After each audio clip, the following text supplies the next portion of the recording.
To call to order this meeting of the First Five Sacramento Commission for Monday, December 4th, 2017. Madam Clerk, will you please call the roll and establish a quorum? Here. Van Hassen. Terrence Jones. Here.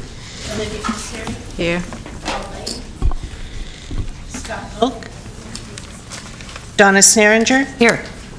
Steve Wirtz. Here. Lee Turner Johnson. Here. Kathy Kosick. Here. Terry Porter. Christina Elliott. Here. Patrick Kennedy. Phil Cerna. We have Here. a quorum. And with Beth Hassett out today, Steve Wirtz will be voting in her place. And Scott Moak is out, so Christina Elliott will be voting in his place. This meeting of the First Five Sacramento Commission is cablecast live on Metro Cable 14, the local government affairs channel on the Comcast, Consolidated Communications, and AT&T UVerse cable systems. This meeting is closed captioned and webcast at www.sacmetrocable.tv. Today's meeting will be repeated Friday, December 8th at noon on Channel 14. Members of the audience wishing to address the commission may sign a speaker slip at the kiosk located in the back of the room. Please include the agenda item number that you wish to address and then bring the completed form to me. Please speak into the microphone when addressing the commission and state your name for the record. If you have any electronic devices, please put them on silent or turn off now. Thank you. Okay, thank you. Commissioner Sneringer, will you do us the honor of leading us in the pledge today? Allegiance to the flag of the United States of America and to the republic for which it stands, one nation, under God, indivisible, with liberty and justice for all. Okay, again, I'd like to welcome everyone today to today's First Five Commission, the last one of 2017. We've got a good crowd here. And again, just as a friendly reminder, we do invite everyone to address the commission on any item that's on the agenda or any item that is not on the agenda. We only ask that you please complete a speaker slip. They're located at the back of chambers, and complete that and give it to our clerk, and we'll call you up in the order that we receive them. We do ask that you keep your comments to 3 minutes so that everyone can address the commission if they so choose. So with that, our first item, please. Consent items 1 and 2 are on the agenda day for the board's approval. Okay, any commissioner wish to pull either items 1 or 2 off for separate vote or discussion? If not, I entertain a motion.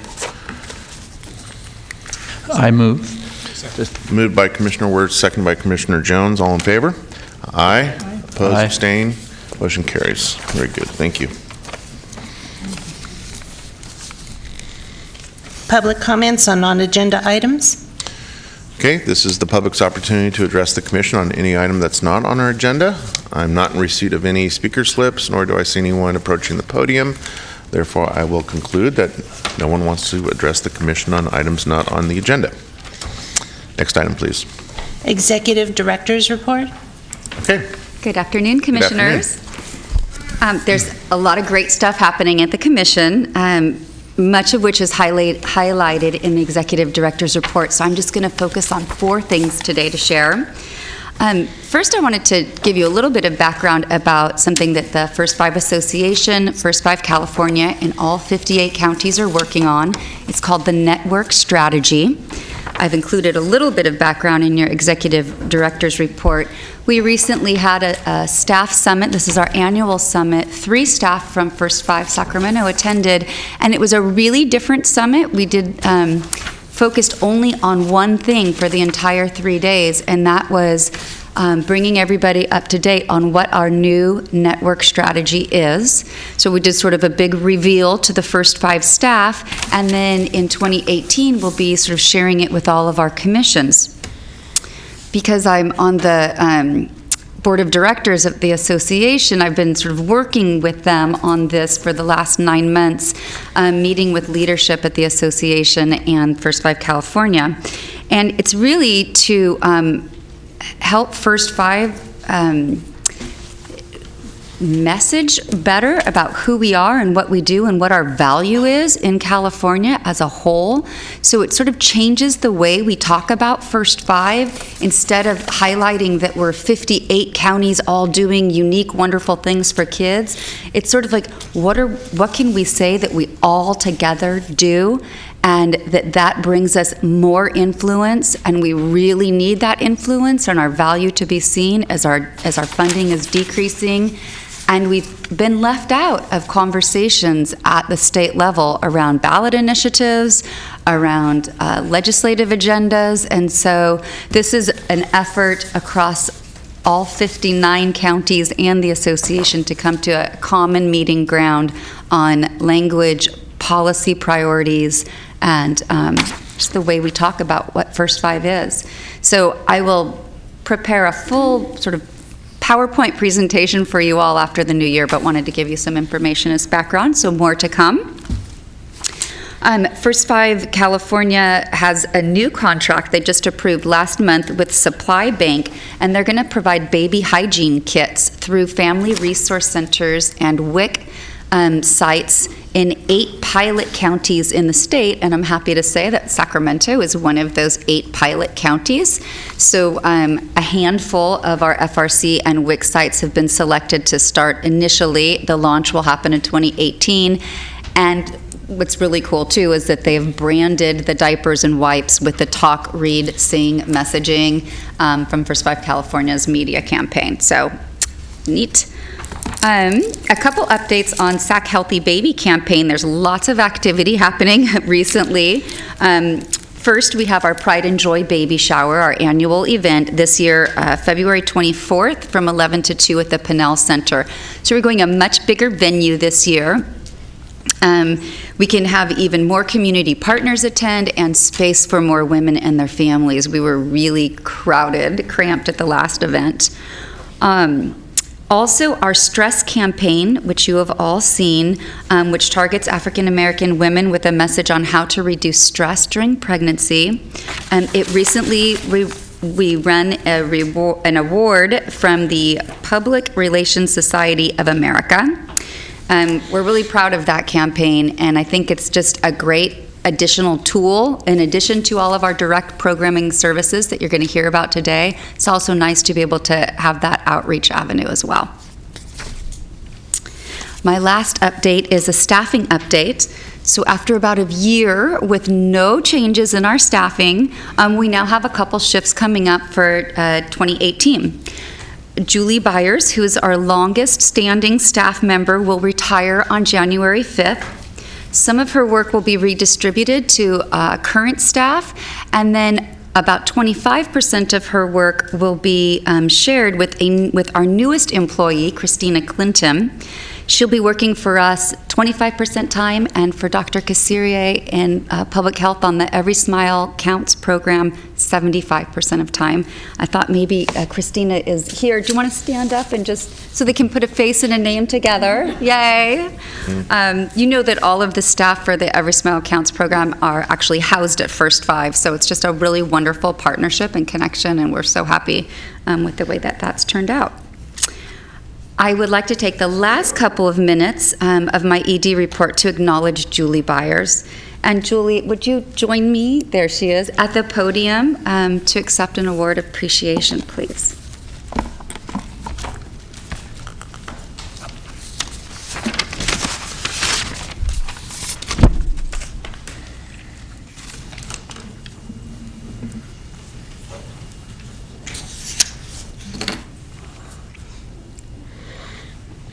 So, Julie, is this on? No. Now it is. Hello, hello? Yeah, better? Okay, I'll work on this one. Julie has 31 years of government service between 3 agencies. She's worked at the City of San Jose, Placer County, and Sacramento County. She's been at First Five since 2003, initially as a contract analyst for 4 years, and then she promoted up to the program planner position. She's been there for the last decade.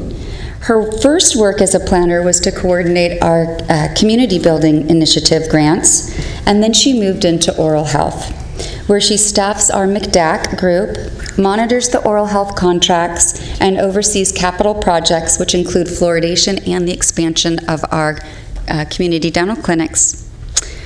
What I really appreciate the most about Julie is her wicked sense of humor. She's a very funny lady. She has mad editing skills, so she's definitely our go-to person for all publications to check out. And I really do appreciate her deep concern for the environment. It's a little known fact that Julie actually established our recycling program at the commission offices years ago, I think. Yes. So without further ado, I would like to give her the Certificate of Recognition awarded to Julie Byers in acknowledgement of her 14 years of service to the First 5 Sacramento Children and Families Commission and her contribution towards supporting the healthy development of children ages 0 to 5, the empowerment of families, and the strengthening of communities. And we wish you well in your retirement. Thank you very much.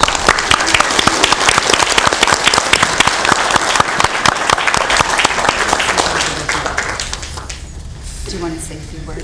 Yeah. Okay. I'll say a couple things. Sure. Give me an audience, of course. So my first thank you and actually recognition is to my brother and my sister-in-law who are here. They were the ones who encouraged me to consider Sacramento County as a great place to work.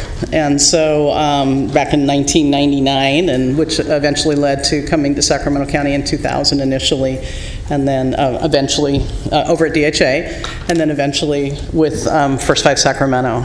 And so thank you very much for all that good work years ago. So and also thank the Commission for, it's been fun being a relative term over the years, to see how the Commission operated, to see the different changes in the personalities and the people, the personalities, and how it all worked. Some of y'all have been here, from the beginning, and so that's been really an impressive thing. This Commission does so much good work in the community. I appreciate your continued vision for children and families, for how we need to be a part of the larger community and how to make this world, our county, and actually our little piece of the world as our children grow and go out into the state and on the communities in the world, and making that a better place. So also thanks to staff, because nobody does it alone. It's always been great support. And then, of course, I'd like to thank all the providers, because without you guys doing the work, we would just be sitting up here talking to ourselves. And so definitely want to thank all the providers for the work that they have done over the years and that they continue to do over the years. So so I'm going to retire, but I'm not bailing on the county, the larger county. County employment, yes, but the larger county, I'll be hanging out for a while. I'm hoping to continue to be involved in dental advocacy in some form or another. Not sure what form that will take. And I think you all have my cell phone number, Yeah. my work phone number, and that's my personal cell phone number, so you can certainly, give me a ring, ask me a question, go to coffee, whatever seems to work out. So, good, thank you. Thank you very much, Julie.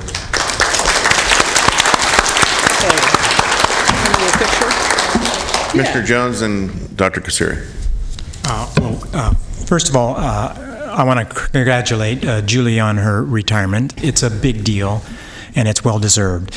I'm very grateful that I had the privilege of working with Julie for many years, and I think she did a terrific job as our oral health program director. Julie always recognized the importance of oral health in a child's development, and her involvement, I think, made a real difference in for those kids and for our community. In my mind, her achievements are so tied to the accomplishments of the First 5 Oral Health. During her service, our funding provided 5 new dental clinics, 23 new pediatric dental chairs, and allowed us to bring oral health to thousands of children. We also expanded water fluoridation.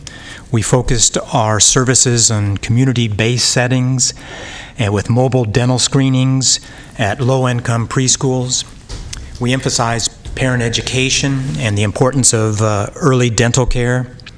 We also funded influential study on low Medi-Cal dental utilization rates that resulted in a community-wide oral health movement that ultimately resulted in the formation of MCDAC. Yeah. And with her dedication, that advisory committee continues to make improvements to the managed care system so that it better serves all our children here in the county. I think Julie had a keen interest in improving oral health access for children and adults with special needs. And I think she worked hard to break down the barriers that this population experienced, and she made significant improvements in that area. I think Julie is particularly skilled in dwelling on the details of fluoridation contracts or construction plans, and she was determined that all those details are clearly articulated and understood by all parties that were involved in this discussion, so that the end results, I think, improved the lives and were welcomed by all the parties. Working with her on MCDAC, Julie was a mixture, I think, of county council and parliamentarian, and keeping the meeting and this particular chair in line, on track, making sure that an often large and rowdy crowd followed the clear process and reached consensus.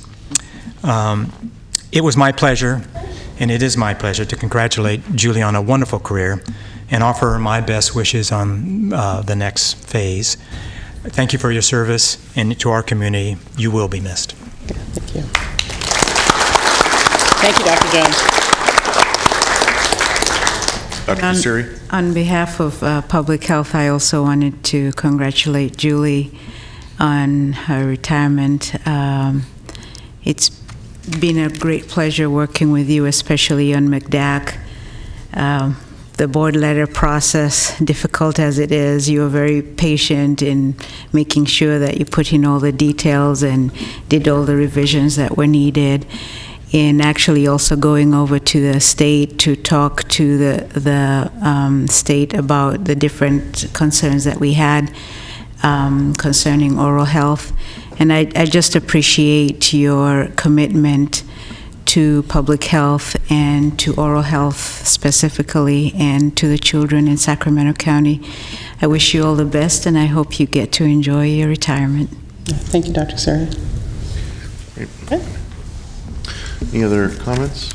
I'll just add my thanks for your public service, Julie. I know that all of us, in addition to the very articulate comments by Dr. Jones, share those sentiments about your contribution to this commission, and certainly, as was referenced in Julie's introduction, your broader public service to multiple jurisdictions is not lost on us. So thank you for all your years of dedicated attention to what's in the public's best interest.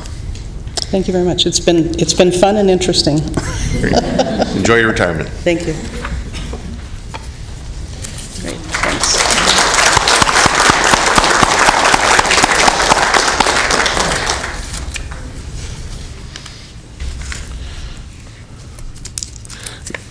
Does that conclude your ED report? That does. Okay, very good. Any questions for Julie on the balance of her report? Okay, if not, then we'll go on to the next item, please. Advisory Committee update. Okay.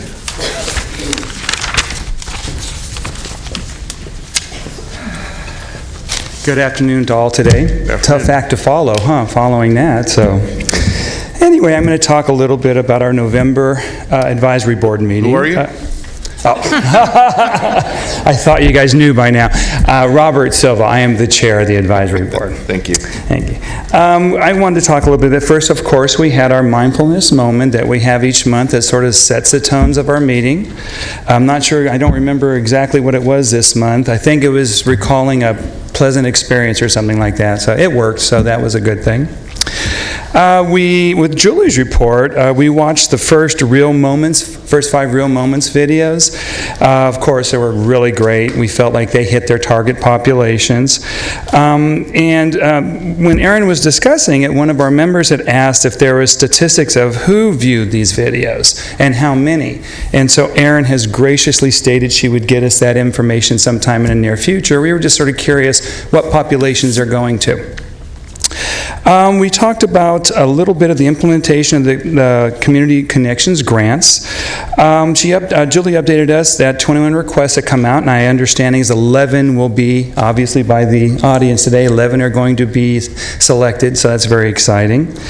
And she was also discussing that they would be holding conferences and review panels for possible applicants and agencies coming up. And I guess that they're going to be returned by January, the documents, so we're very excited about that. We had a lot of interest in the policy platform. It was, understanding is, I was here at that meeting, was presented to the commission at the November meeting, and that there were some possible suggestions, some changes that came back to the sustainability committee, which unfortunately I was not part of this month, but I'm sure you did a wonderful job, and look very forward to hearing from them. And then we talked a little bit, not briefly, about the long-range calendar, and Julie made it very clear that this was a living document. In other words, it's going to change. And maybe not drastically, but let's not look at everything as it's just cemented in, that there's going to be some changes over the course of time. We had a really good presentation on the Community Connections Grant Program, talking about its goals, which simplifies the contract process with community group leaders. We talked about eligibility, that it is for community groups of 3, not for agencies and schools and organizations. This is truly a community grant to get communities involved with each other. The committee was really impressed with what the CPAC provides to applicants. They talked about technical assistance, meetings, orientation, support meetings. We thought that this is something that's going to make these grants successful, and you're just not out there on a limb, that you've got some support along with it. We talked a little bit about the success of the Community Connection grants, and that was really important to us. Just briefly, which you probably already know, 88% of parents reported that they benefited from the grants. All families but one plan to stay connected with other participants. Families felt less isolated and more empowered, and in these times that's really important, and had a desire to volunteer and get more involved in other groups in their communities, which I think was probably the goal of the grants in the first place. Let's get you started and keep you going. We discussed expansion strategies about branching out to at low-income housing sites and to bring the information to families where they live, so it's sort of tenant-driven. It's not coming through an agency, we're going directly to them. Last but not least, we had a really good discussion under our comments about the new Afghan community immigrants that are coming in. There's over 5,000 immigrants that have come into Sacramento County. So we had made a request, or I had made a request to maybe have a speaker come to discuss the immigration, and we had suggested probably, since the Sacramento Food Bank does a lot in this area, and they actually have immigration lawyers on staff, to see if they would come out and give us a presentation on it and see if our services maybe blend in some way or we can provide some services. So that's it. Is there any questions? Any questions for Mr. Silva? No? All right. Thank you, and I will not see you till next year, so everybody have a happy holiday. You too. Thank you. Okay, next item, please. Evaluation Committee update. Thank you. I was waiting for approval. I believe we reported on our last meeting at the previous board meeting. So the one thing I'm going to just add is that we had a chance from staff to review the documents that you'll be seeing later and getting some input into that process. So I think you'll hear about that more later. Other than that, we have a new set of dates for our meetings. We have a full contingent of members, and we're ready to keep our work going. Great. Thank you. Any questions for Commissioner Wirtz? If not, next item, please. Financial Planning Committee update. We have not met since the last report. Okay. Next item, please. Sustainability Committee update? The Sustainability Committee met on the 21st of November, which seems like a year ago at this point. And we reviewed and amended, based on the Commission's comments, the policy document which you approved as part of your consent calendar today. We also did review with Julie the network strategy that she discussed in her executive committee report about the statewide efforts around First Five messaging. And we talked a bit about the year ahead, looking at different policy issues and funding issues that may come up at the state and local level. So our next meeting is in February, and we will report back after that. Very good. Thank you. Okay. Next item, please. Approve Community Connection Grants Round 4. And I just wanted to add that Terry Porter will be voting for Paul Lake. Great, thank you. Fantastic. We have Alejandra Labrado will be handling this agenda item for us. Good afternoon, Commissioners. Today I'd like to provide you with... Do we have your mic? Is that better? Yep. Okay. Good afternoon. Today I'd like to present you with an update on the Community Connections Grant and the program, and I would also like to present you with the grantees that are being recommended for funding today. In addition, we do have a couple of group leaders from a current grant who would like to share how their First Five grant has impacted children in their community. So first of all, rounds 1 and 2 have completed their funding terms. We're happy to say that the majority of them continue to meet.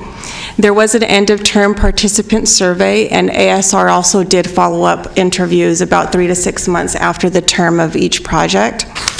So far, we're very happy with the preliminary results. Robert Silva shared some of those, and that a lot of these, actually most of these parents had reported to have made new friends and to have learned about connections in their community, other resources, which is exactly what these grants are all about. So we were very happy about those. And a final report of the surveys and the interviews by ASR will be presented in the spring. The third round of grantees are midway through their term and they're doing great. And the fourth I will present shortly. All groups continue to receive support, technical assistance, and monitoring by First Five, CAPC, the fiscal agent, their sponsoring agency, as well as Lead for Tomorrow. Lead for Tomorrow continues to provide skills enhancement training to group leaders, such as community engagement and learning about trauma in their communities. 4 family Hui parent support groups have been initiated through Lead for Tomorrow. One of the groups is in Rancho Cordova with Afghan families, another in a Spanish-speaking group in Isleton, and 2 are underway in the Oak Park community through a collaboration with the Sacramento Food Bank. One is in Spanish and the other is in Farsi. Many groups have not used all of their funding, but for good reasons. That's because they're requesting donations or because their sponsoring agency has been extremely supportive. So that gives some opportunity to expand this program, which is a good thing. With the input of a CCG work group, including some of the commissioners here today, we talked about expanding the program to low-income housing complexes to bring this opportunity to families right where they live. That was the intention of this group when we were starting it, is getting hard-to-reach families involved and break that cycle of isolation. So we would like to pilot 2 to 3 sites in the springtime, so stay tuned for that. We hope that that will bring us good results, and working with those meetings to get those done. As far as round 4, 13 proposals were received. 11 received a passing score and are being recommended today for consideration. The 2 that did not receive a passing score have been invited to reapply with some feedback from the review committee. You all have a chart in front of you with information related to these grants, so you can follow along. At this time, I'd like to introduce each group and ask them to stand. Before I do that, do you have any questions? Any questions for Alejandra? Mr. Jones? Okay, great. Oh, yeah. No? Yes? Okay. Actually, I don't have a question. I just have a compliment. I was very impressed, and I'm sure the people in the audience will attest to that, but just looking at the list of people in our attachment for the round 4 applications, going back to what Robert mentioned in his advisory committee report, you have an Afghan mom support group, you have autistic children, African American, Latino children, Muslim women, and the Eritrean community. I didn't actually realize that we had a support group for Eritrean. I just compliment you on the wealth not only of the locations and geographic areas that we're trying to reach, but also the people that we're reaching out to and impacting. So my compliments. Thank you. Good comments. I did have one question on page 3 of the staff report, and you just mentioned it, Alejandra, the fact that of those that are not being recommended for funding, you're providing feedback. Presumably that's about their strengths and weaknesses in their proposals? Yes, and absolutely. That is actually even provided before the application is due. I offer technical assistance and feedback. Some of them take that offer, others don't. And so there was just some items that were very unclear, and we provide that feedback to them. Okay. All right. Thanks. I believe you were going to introduce the organizations, right? Yes. Okay, go ahead. All right.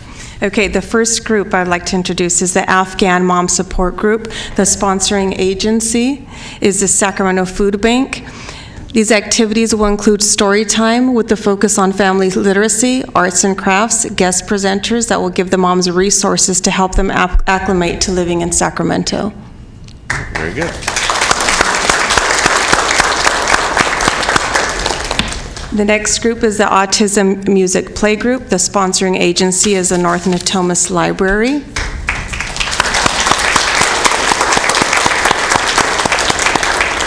Families with autistic children will participate in a rhythmic playgroup. Through music therapy, children will improve language comprehension, social skills, and cognitive function.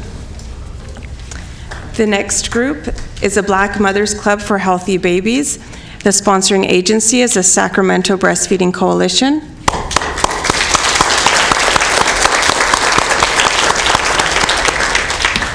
African American mothers will get mentoring on how to successfully breastfeed and how to provide education to family members who can help encourage and support breastfeeding in their community.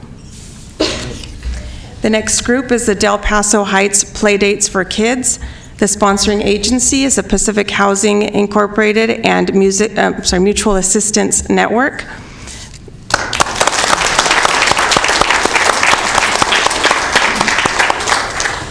Group leaders representing different cultures will hold playdates where families in the neighborhood can learn about each other's cultures.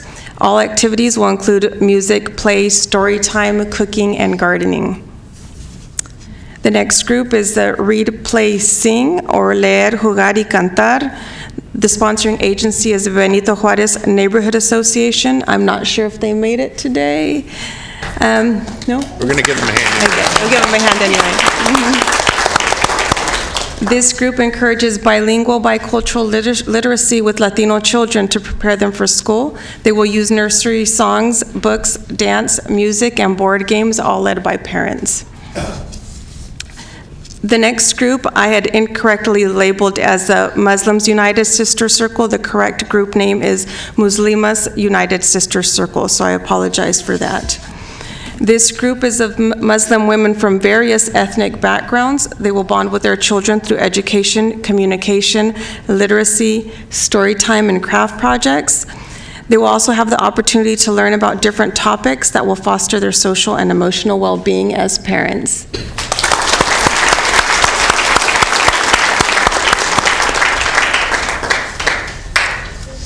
The next group is My Child's Keeper, and we're working on a sponsoring agency that will be a good fit for their community.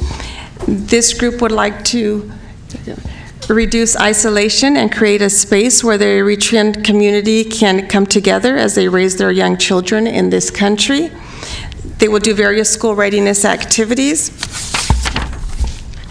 in English and in their native language of Tigrinya.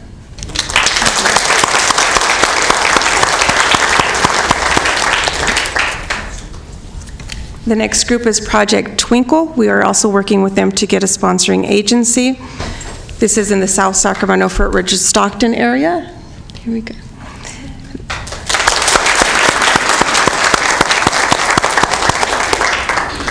Parents at the Greenway Village apartment complex in South Sacramento will gather to learn about the benefits of circle time and connect with other families in their community. This will include songs, story time, ABCs, counting, and arts and crafts.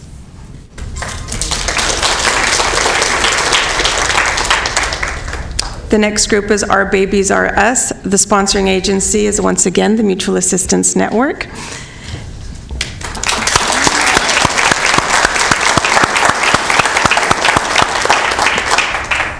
This group will combat unhealthy lifestyles and emotional trauma through teaching their children about healthy living. Sessions will be filled with interactive and engaging fitness and nutrition activities for parents to do with their children.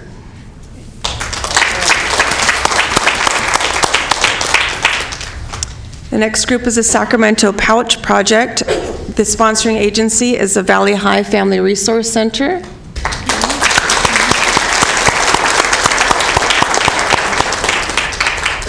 This group wants to spread the knowledge and practice of baby wearing to parents, and if you haven't noticed, one of the group leaders is a baby wearing right now. She just had a baby 8 days ago. Wow. Oh, a couple of them were. They would like to spread the knowledge and practice of baby wearing to parents who otherwise could not afford it, to promote parent-child bonding.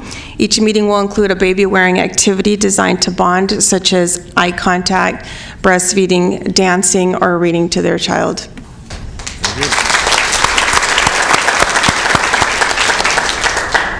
And the last group is Tigers on the Move.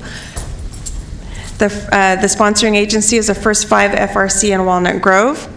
This group wants to bring fun and healthy activities to Isleton, where many families are isolated from family-friendly fitness activities. They will engage in parent-child dance moves and physical fitness activities, as well as health topics that impact young children.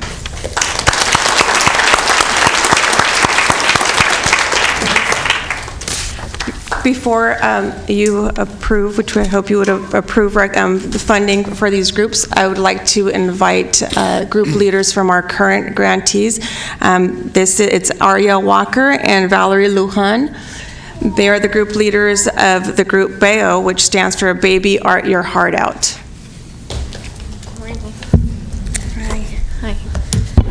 Is this on? Okay. It is. I'm Arya Walker. And this is Valerie Lujan. We're both moms of children on the autism spectrum. I have 2 boys. One is 5 and one is 3. Both have autism. I have a 9-year-old. A 9-year-old. Our sons go to school together, and we also were in a group called Mama Art Your Heart Out, which I also started as a support group for moms with kids with autism, and we do art therapy. Through this group, we met, and we decided to do Baby Art Your Heart Out, and it has been an amazing journey, and thank you all for accepting us as one of the grantees. We saw a need for the group for art, play, and for families to get together and just have activities that were specifically designed for kids on the spectrum.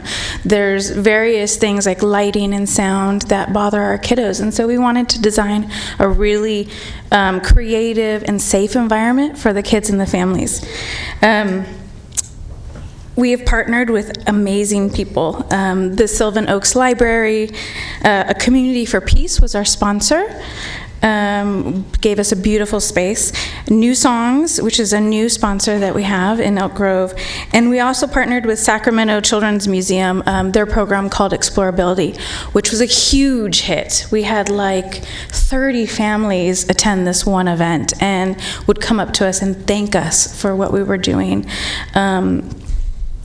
Donations from Trader Joe's. We have 9 volunteers currently with our group, and they're all from different areas of autism: mothers, service providers, speech therapist, occupational therapist. We have an ABA therapist who also has her BCBA, and they all come and volunteer their time, which is amazing. So we're bringing a lot of these service providers and families together in this one event, and it's amazing. The parents get to talk to the speech therapist. Some of the parents don't have these services already, so something we thought was just art actually became more of a conversation, a bigger conversation about what's available in the community, what their options are, where they can go. Occupational therapy is a really tough one for some of our families to get. And through sensory play, our occupational therapists will work with the parents and teach them how to work with their children when they go home. And the speech therapist will also help them integrate speech into art play and sensory play, which has been amazing to watch. We've had families just come to us just crying and thanking us, and it's been really beautiful. We've actually had an outpouring of people who want to partner with us, and it's been overwhelming. As you can imagine, being parents of kids with special needs, our time is very limited, and so we appreciate all this outpouring, but we have yet to develop more time to do this. So we're taking it 1 month at a time. Let me know when you find that 25th hour. We're trying to create the time, like we're creative, but we've so far impacted 30 families total, and that doesn't include all the service providers. And on average, we have about 7 families that attend each event. And that's huge because we've seen parents, mother and father, come, and typically mothers are just involved. And we had one event, all parents were there. All the dads were there. They were bonding, and we were watching them like, this could be a next thing. Like, there's such a lack for, or such a need for fathers to get together and talk about autism. As moms, we always are talking about it, and the dads, they were there and they were asking each other advice. It was amazing. Through art, they were doing the art with the kids. They also bring the siblings. So oftentimes we'll have parents, the kiddo, and 0 to 5, I would say overall we've had about 30 0 to 5 kids, 35 kids, plus their siblings. So you can imagine how big that number can get. We're also, I said the dads. We've also worked with Project SOARS, FEET, Alta, SCOE, IDP. So one thing we included in our events is resource table. So our table is full. Not only do we have swag items from First 5, we have information about Alta, different ABA services, different OT services, all of that, some books that we've read. So the resource table is actually one of the big draws. They want to come and see what kind of resources are there. We didn't realize that was such a lack or such a need in other events. So we keep that table. We've also included a table called the Autism Exchange Table, where people can bring stuff like weighted blankets, diapers, other sensory things that are expensive, really expensive, and some of our kiddos have either grown out of it or it didn't work for them. So people bring them and they take a bag and they just take whatever they need. And this holiday event that we're doing, we're actually expanding our table, and we're getting donations of brand new stuff to give to the families. So we're really excited about that. We also see an extreme need of sensory exploration. Again, not everybody gets authorized for occupational therapy, but our kiddos need it. And so we end up doing some sort of small sensory circuit in addition to the art play. It's all creative. And the relationships we've built through service providers, therapists, families, we really have this large community, and the number has gone down to 1 in 48 children have autism. And so we're actually one small, tiny little group, and we realize how big our network could come just from these events. So, yeah. Great. Keep up the great work. Thank you. Thank you.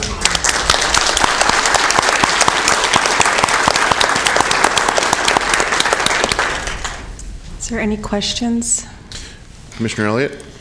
Just really quickly to the ladies that were up here, for your resource table, I know that financial services for children with autism, the parents of children with autism, that's something that they're thinking about as they plan for the future of their kids. So you might want to think about the California ABLE Act as a resource, special accounts for people with disabilities, and then, get maybe some folks to come in and talk to you about special needs trusts. That's something that I think your folks might be interested in as well. And again, I know that the financial future of your children is something you guys think about all the time. So I just thought I'd add those two resources for you. Thank you so much. Commissioner Wirtz? Just a quick comment. Also, I wanted to acknowledge and congratulate you on this great work of reaching out. And I just really sort of want to highlight that this is something that First Five strives to do through all of its service systems. But I think this just highlights the value of having community members solving your own problems and working together to do this. And so I just think for this little amount of money, we have you doing this incredible amount of work and support for families. So I just want to thank you and just highlight the value of this kind of grassroots community engagement. And I think it's really the long-term solution is having us all be committed to the same level of support for our children and families. So thank you. Commissioner Jones.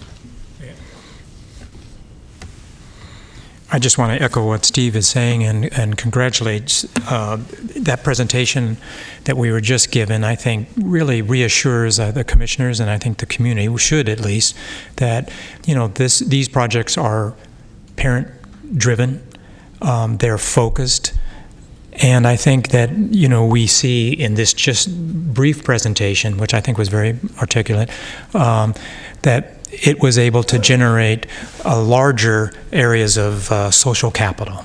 And so I congratulate you, and I think that's a big bar for all of the current applicants to do. And if you succeed anywhere close, we'll be grateful for your efforts. Thank you.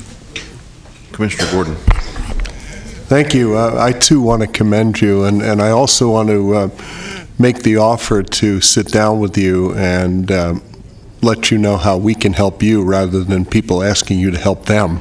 I think there are many things we can do to support the terrific work that you're doing. So before you go, let's get phone numbers and we'll follow through.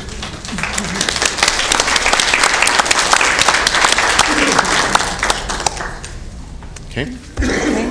The total amount of funding for these community grants is up to $50,245, and these funds have already been allocated to the fiscal agent. So at this time, we're requesting approval for funding for these grants. I'm happy to move the item. It's been moved by Commissioner Gordon, seconded by Commissioner Elliott. Let's have a roll call vote, please. Paul Lake's here now, so he'll be voting instead of Jerry Porter. Paul Lake is here. Dave Gordon? Aye. Steve Wirtz? Aye. Terrence Jones? Aye. Olivia Kassiri? Aye. Paul Lake? Aye. Christina Elliott? Aye. Phil Cerna? Aye. Motion passed. Congratulations.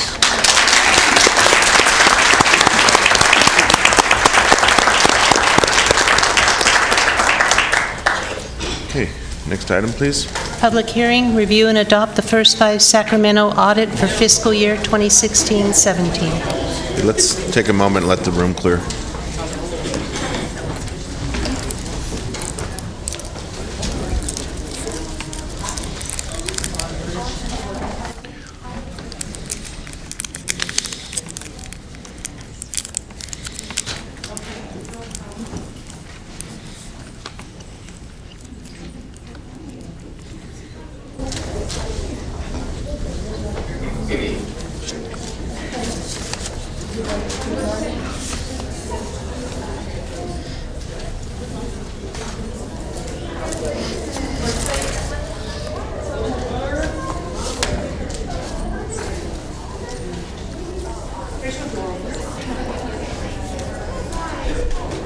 Okay. Go ahead. I can start? Who's going? I'll start first. Okay. Guaranteed to be less exciting than the last presentation. Sorry, Carly.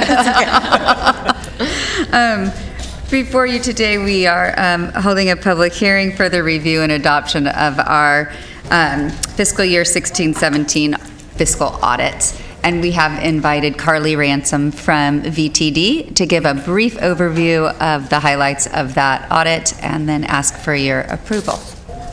Okay, hello, my name is Carly Ransom. I'm with Vavrinick Trine Day & Co. So we are the external auditors who perform the financial statement audit for the Commission for fiscal year 2017. So at the end of the audit, we'll issue our reports which summarize the outcome and the scope of the audit. So what I was going to do today is just briefly go through our audit reports and the results of the audit for fiscal year 2017. So if you look in the Commission's financial statement package on page 1, the Independent Auditor's Report. So this is our report that we issue at the end of the audit. As noted in the report, management is responsible for the preparation and fair presentation of the financial statements. And our responsibility is really to perform tests and procedures and gather evidence to issue an opinion on those financial statements. So if you look down to the opinion paragraph, this is really the conclusion.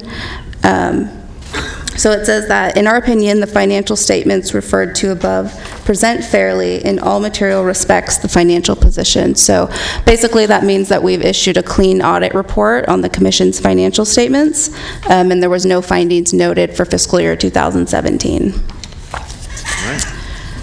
Another report I wanted to call out was on page 29.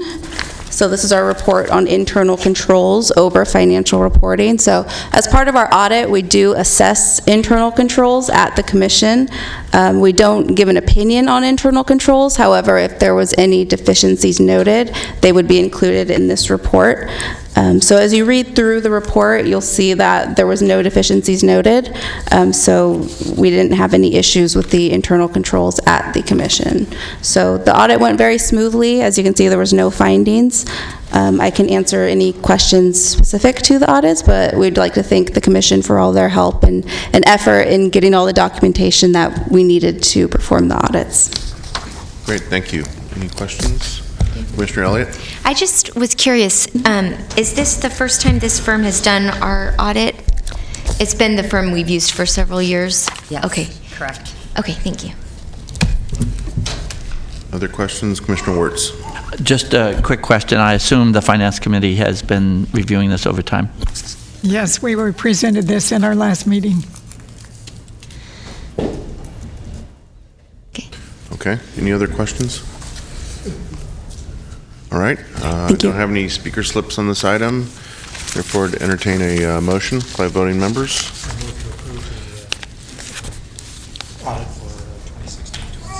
Okay, it's been moved by Commissioner Jones. Second. Second by Commissioner Gordon. Roll call vote, please. Dave Gordon, Aye. Steve Wirtz, Sorry, aye. Terrence Jones, Aye. Olivia Kassiri, Aye. Paul Lake, Aye. Christina Elliott, Aye. Phil Cerna. Aye. Motion passed. Very good, thank you. Okay, next item, please. Presentation on the efforts to reduce African American child deaths. Okay. Fantastic. We have Linda Fong Samara leading this item for us today. Great.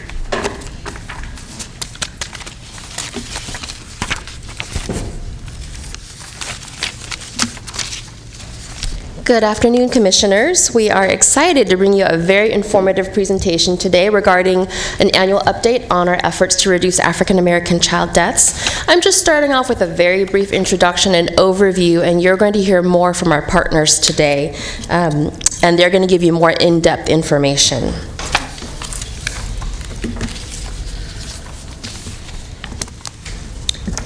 So just to start off, our goal for today is actually to provide you with an update on our efforts within the last fiscal year. So that's fiscal year 2016-17. We're going to provide you with some of the program background, challenges, successes, and in addition, as you can see from the crowd, some client feedback. Rather than starting with a micro-level piece of information first, we're going to start with the broadest piece of information first, and we're going to provide you with a presentation from the Black Child Legacy Campaign, just to show you what's happening at a county-wide level to address the 4 top causes of disproportionate African American child deaths.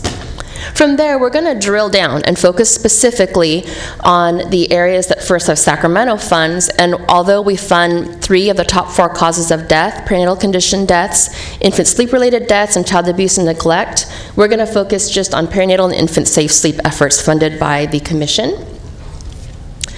And then the presenters today will include LPC. They're going to provide you with program level data and outcome data. RSE, Runyon Saltzman, they're also going to present as a part of LPC. We'll also hear from Child Abuse Prevention Council to speak about the Infant Safe Sleep Education Campaign, also known as Safe Sleep Baby. We'll hear from WellSpace Health and the Center for Community Health and Wellbeing to talk about the cultural broker programs and all the work that they are doing to work with pregnant women in the community.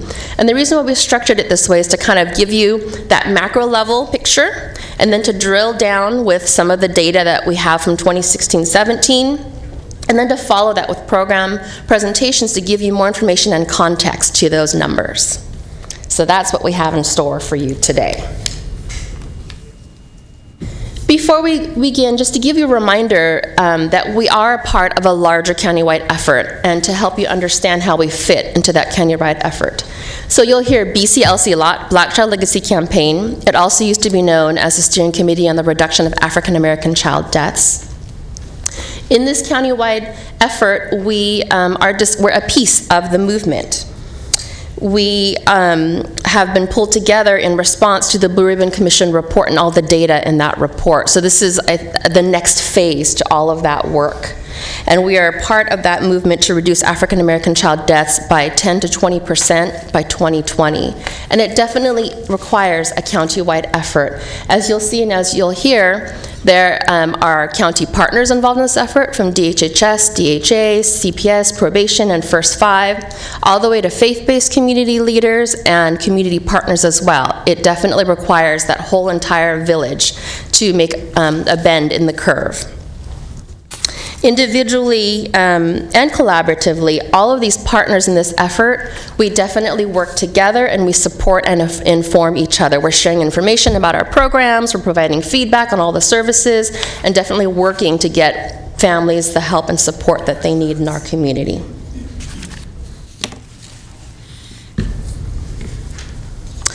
When we joined this community-wide effort, starting in 2012 and 2013, we were a part of the Blue Ribbon Commission, and we started looking over the data with many, many other partners. And when we joined this effort, we knew that it would be a long-term effort. We knew it would be a very conscious effort that required a lot of continuity, it required a lot of organization, and certainly it also required some sustained funding. So this is just a graphic to show different roles and partners in the community that are actively involved in the effort and also funding that effort as well. A part of the process has been recognizing, as I mentioned, the need for continuity in the effort and organization.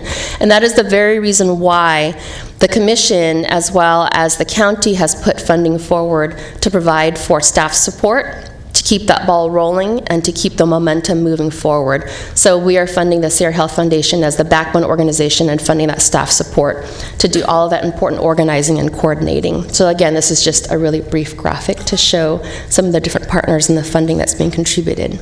And this is not inclusive of everybody and all of their efforts. Any questions before we move forward? Okay. Well, I would like to turn it over to Dr. Natalie Woods-Andrews. She's the co-chair of the Black Child Legacy Campaign, and Kendra Montgomery Block, who is a program officer at Sierra Health Foundation. And if we could please cue up the video. Thank you.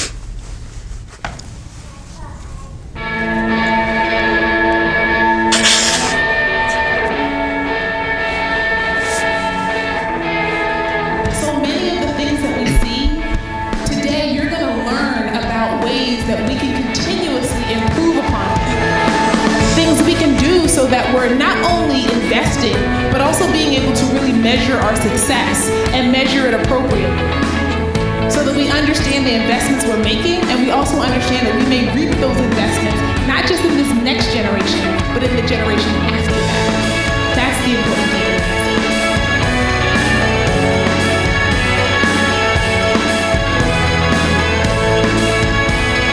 I don't know how it was in Schumer, but I bet you in Sacramento there were a number of issues that are causing our children to cry out, my head, my head.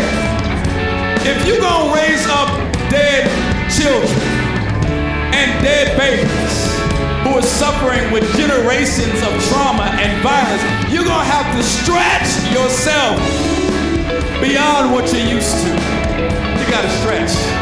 You gotta stretch till it's a point of sacrifice. You gotta stretch with your time, and stretch with your energy, and stretch with your money, and stretch with your resources, and stretch with your space. You gotta stretch.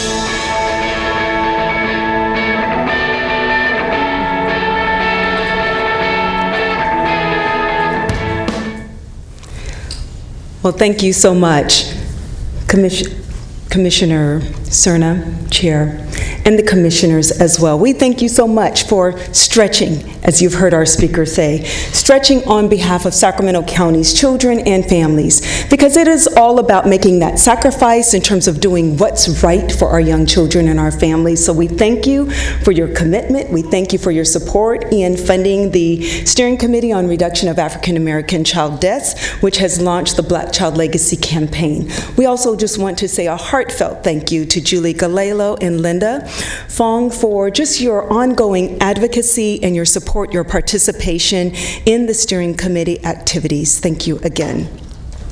This has been a phenomenal opportunity for us to truly make a difference and an impact in Sacramento County. And while our co-chair, Chet Hewitt, is unable to be here today, I stand here in front of you as part of a movement that really engages and involves and empowers hundreds of individuals throughout Sacramento County to make this difference. Kendra Montgomery Black, she is a phenomenal leader in the community and really has truly helped to just spearhead this movement, so I am proud to just stand here before you as well. We want to just move forward with sharing with you some of the impactful work that is happening here in Sacramento County. So Kendra is going to share with you just the heart of the work, and then I'll come back and summarize. Absolutely. Good afternoon, Commission. Again, it's my honor to stand before you on the shoulders of a lot of great people in this community, a lot of awesome people that have taken up this challenge to really think about and create ways that we can have impact on the most disproportionate deaths that are happening in our county. I want to be able to go through with you. Last time we came here, we said, we're going to build this infrastructure. We're going to build this infrastructure. And again, today I stand before you saying we have absolutely built the cornerstones of what it takes in these 7 communities to actually stand and create a different way of providing services where it's needed the most. Could we have the next slide? Oh, I got to do it. My bad. All right, I didn't know. And on this particular side, what you see is our opportunity to create shared leadership amongst many different groups. And so at the top here, our goal set before us by you all and the Board of Supervisors is to reduce African American child deaths by 10 to 20% by the year 2020. We know that the Steering Committee cannot do that alone. So what we have created is a plan that brings in a lot of folks across a lot of different efforts to really share that leadership, that accountability, and that responsibility. And so at the top there, you will see that the community incubator leads and the multidisciplinary teams, again, the co-location of services, changing the absolute way that we provide services inside of those neighborhoods to those families that need it the most. The Steering Committee on the Reduction of African American Child Deaths, that 27-member currently group of experts from all across our county that has put not only their kind of career reputations on the line, but provided that thought leadership on what could we do as a community. Again, the Steering Committee on Reduction of African American Child Deaths has not gone away. The Black Child Legacy Campaign acts as our public campaign arm, but the Steering Committee, the thought leadership, still comes from those 27 members that was appointed by the Board of Supervisors Supervisors. And again, thanks to First Five, that is funding the backbone effort of all of those leaders, as well as the commitment by the foundation. And then you'll see on the right-hand side, the group of community leadership roundtables, powerful grassroots support. So not only do we have these thought leaders that are about experts in their careers, but we have folks that have community navigation on the ground, that have volunteered their time and their opportunity to what's going on in that neighborhood and how can we make sure that these services are not only accountable, but actually meet what needs to happen in that neighborhood. And so those volunteers are supporting us as well. And then trying to make sure that everybody's boat rises at the same time and providing that capacity and that growth through our technical assistance resource center, where we have profound purpose institutes where we're able to build the capacity, the ability, and the skills of folks on the ground to do this work better, stronger, and more collectively. This is a movement. We are targeting, again, the disproportionate deaths of African American children, but we are universal on our approach. And any one of those 7 CILs, those community incubator leads, anyone can walk in that door and get the services they need to be able to support and lift their family out of crisis. You'll see that we're, again, on those 4 issue areas, have not moved off of those: the perinatal conditions, infant sleep-related deaths, child abuse and neglect, and third-party homicide. We have 7 neighborhoods, again, that are providing those cornerstone support in our Arcade, Del Paso Heights, North Sacramento, Foothill Farms, Fruit Ridge, Stockton, Meadowview, Oak Park, and Valley High. And we have a few of those representatives here today, but we want to talk to you about our impact.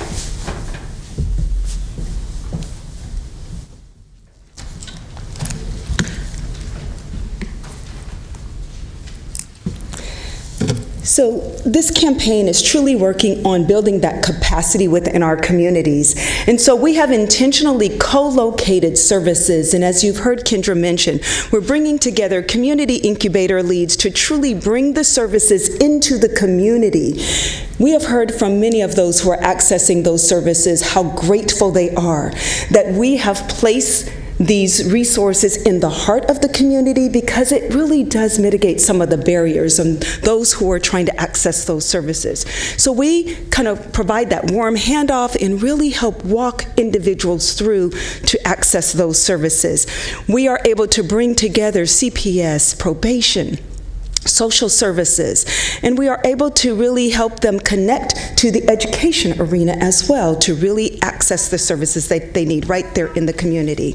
At the same time, we're able to provide some wraparound services to our family for that support to help them with those social services and accessing things that they need directly in the community, as well as making sure that they are connected to First Five partners that are providing services directly in the neighborhoods.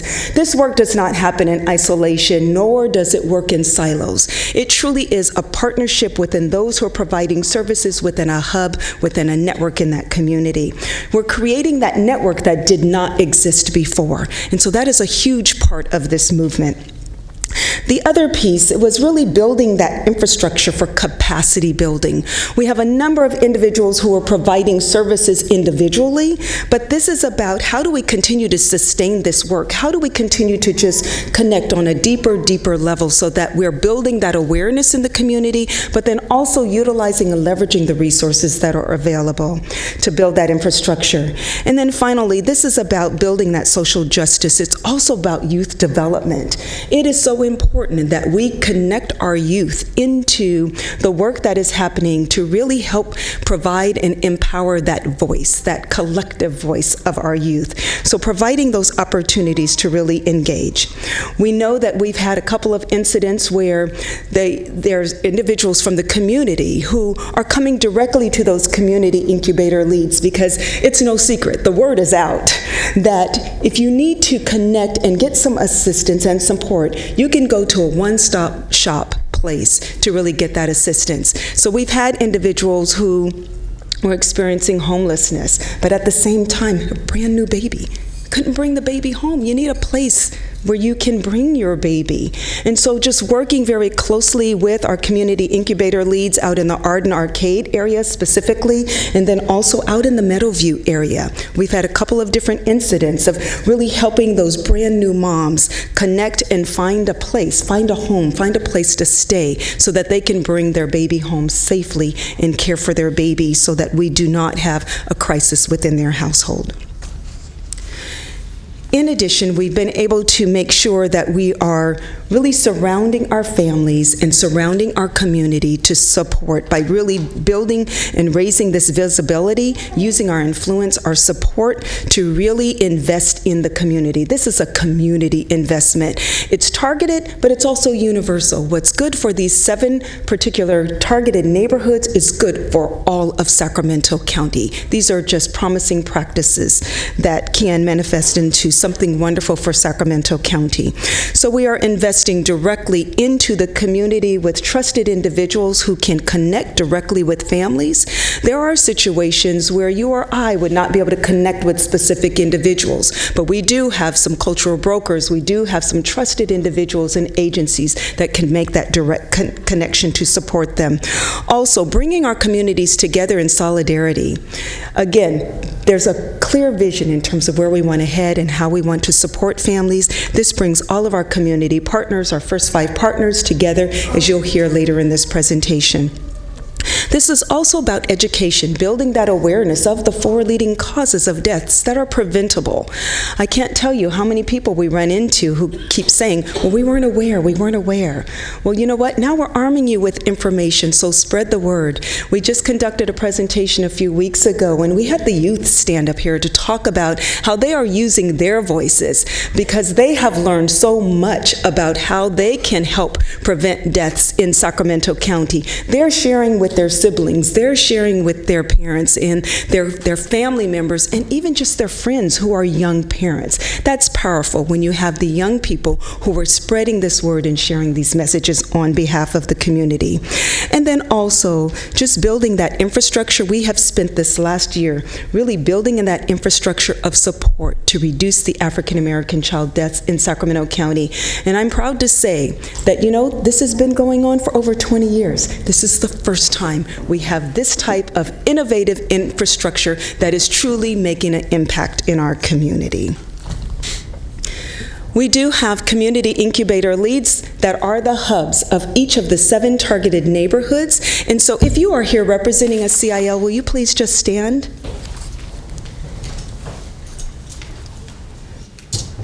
Thank you so much. We just want to acknowledge their presence.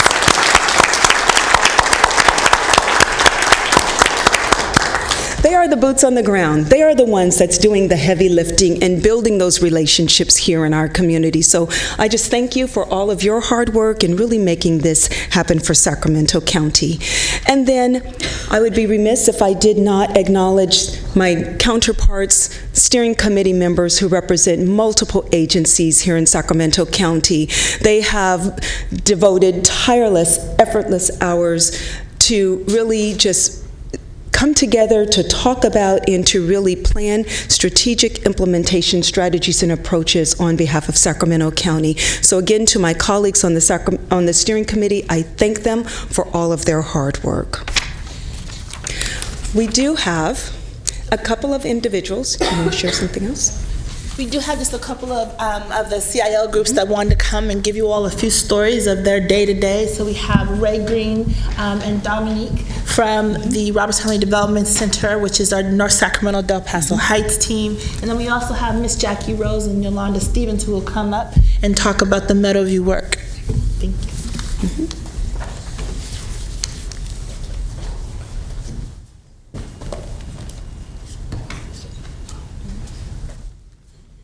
Good afternoon, Commission, everybody. So we represent the Del Paso Heights, North Sacramento, CIL, and we just wanted to come here today to say thank you. Thank you for making change possible. Thank you for allowing us to do what we do best, is reaching the community. In Del Paso Heights this past year, we've grown a lot. We're located at the Greater Sacramento Urban League, and there now we're able to actually have people come into the space, and not just into the space, but into the space vulnerable, real, open, and honest. We've been able to connect mothers to resources and partnerships like both Birth and Beyond sites at North Sac Family Resource Center, at Mutual Assistance Network, and the Firehouse. We've been able to help that homeless mother who didn't know the education or the opportunities that were out there for each and every one of them. And we've also been able to make new partners with our mini grants, which she'll be speaking about just in a few minutes. But we just wanted to say thank you today, again, for making change possible. Our focus is really intended to make sure that we outreach, spread awareness, and engage those families, but really be that support to help them navigate so many resources, right? And if they were here today from their hearts, they want to say thank you as well.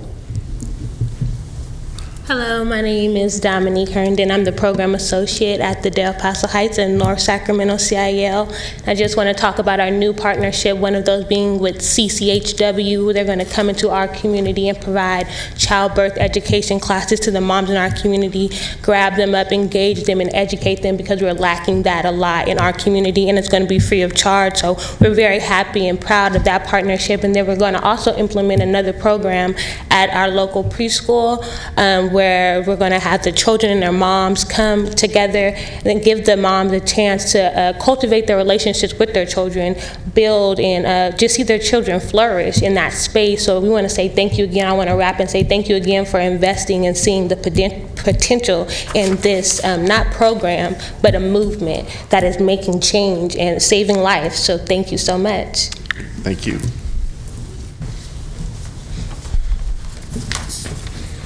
Good afternoon, commissioners. It's my pleasure to be here today. My name is Jackie Rose, and I'm with Focus on Family, and I'm the Meadowview Community Incubator Lead.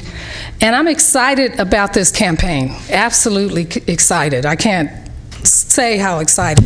Our role, as mentioned before, is a hub. We are a hub in a community that never had a hub.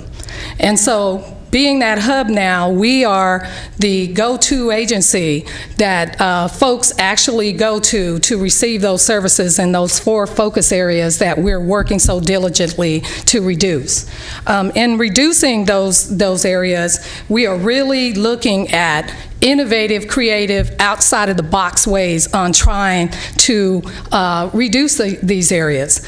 A lot of times in our communities, we look at all of the deficits, but I will tell you that these families come with us with a lot of assets as well, and we need not forget that. And so we oftentimes want to see, when they first come to us, there is some deficits, but we start to begin to have them look at their assets.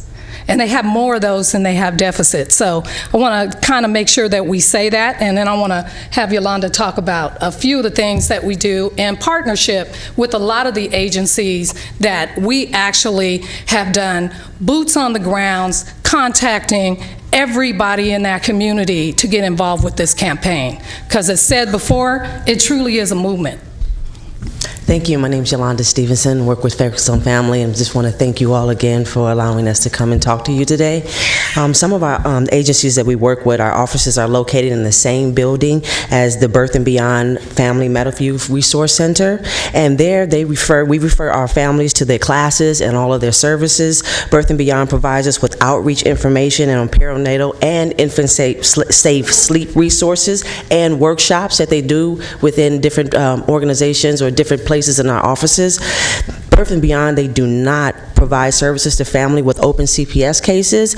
Then what they do is then refer them to those families to our agency for the community resources, the family support, and case management, of which then we be able to enrich those families as well, so they don't fall through the cracks of the system. We currently partner with WellSpace Health to provide services and support to pregnant moms. We work with the beautiful LaVonda Simpson and Melinda Hill back here. They have collaborated with us with several of our families and young pregnant women to help them with healthcare services, making sure that they give them the parenting programs and everything that they need to make sure they have healthy babies with doctor visits that they may not be able to pay for. And all of our families and young mothers are completely pleased and are just so elated to be able to have that level of support, even when they didn't think that there was any other option. In addition to that, we also reached out to our Better Life Children's Services that provide Meadowview families with our cultural broker services. We've just connected with them, and we're starting to do work with her as well as our cultural broker in Meadowview, so we're very proud about that and the things to come. In addition to that, we have our formal relationships with over approximately 100 community partners who provide services and programs to support reduction of African American child deaths in the Meadowview family. We just currently did our first annual providers luncheon on November 17th at our hub, 2251 Florin Avenue. We have, and out of those 100 providers, we expected maybe half. That's a good number. But out of that 100, over 80 plus of our providers showed up to this luncheon, and they all were able to get up and do a stand and tell to talk about the services they provide in their organizations with other organizations present, which includes churches, businesses, governmental agencies in our schools, and also other community-based organizations, so that each one can know who exists right there in the Meadowview, so that they can collaborate and make this a greater thing to outreach even to more people within the community. And we're just so proud of all of the wonderful things that are occurring and the families that we're building, one family at a time. And then I'll just end by saying each one of the CILs that you've seen in that PowerPoint was selected for a reason. They were selected because we were already the boots on the ground doing a lot of work in these communities and connecting with these communities, and really already having a relationship with a lot of the families and the folks in the neighborhood. So it was so easy for us to step into this role as part of this campaign, simply because our families deal with you based on relationship building. And because those relationships were already there, this campaign has really taken a whole new life just because of the relationships that all 7 of us across city and county has built up with all of these families as part of the Black Child Legacy Campaign. So I want to thank you for listening to us today, and I just cannot be more excited about this campaign and the future and where it's going to go. So thank you so much for listening today. Thank you so much.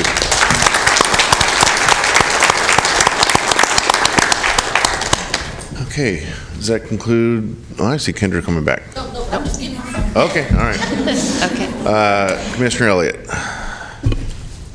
Just really quickly, sorry I'm talking a lot today. I just wanted to thank you guys for coming up here and giving this presentation, because when I first joined the commission, this was a newly started effort, and I was honestly confused about all the moving parts. And what I've really appreciated over the years is this continual communication, this partnership with us, with all of you, and it's helped us as we make decisions about the upcoming presentation we're going to get on the things that we're funding.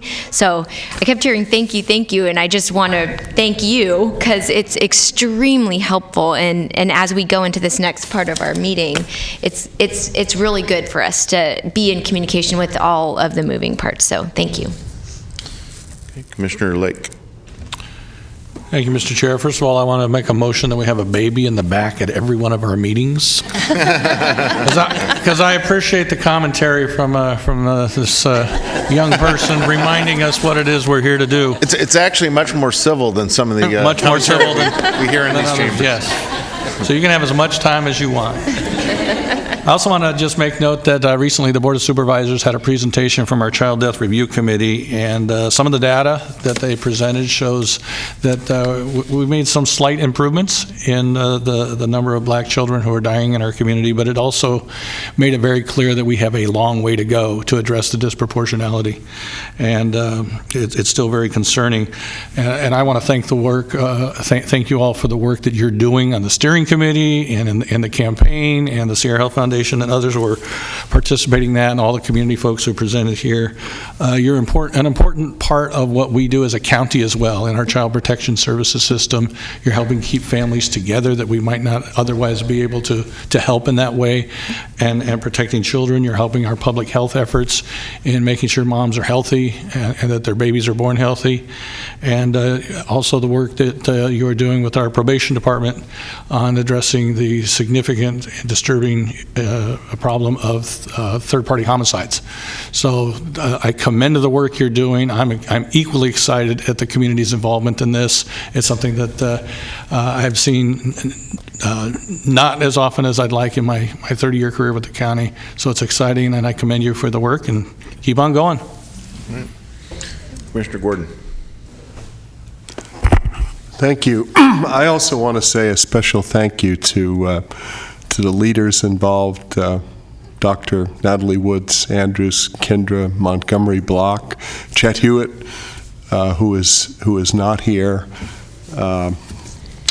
Paul Lake and the county staff. I think this has been a marvelous collaboration to some very good ends, and I think it was said by Dr. Woods Andrews and Kendra Montgomery Block, it's a new way of delivering services. It's creating networks that didn't exist. And I think there's something to build on for the future, and I'm tremendously optimistic.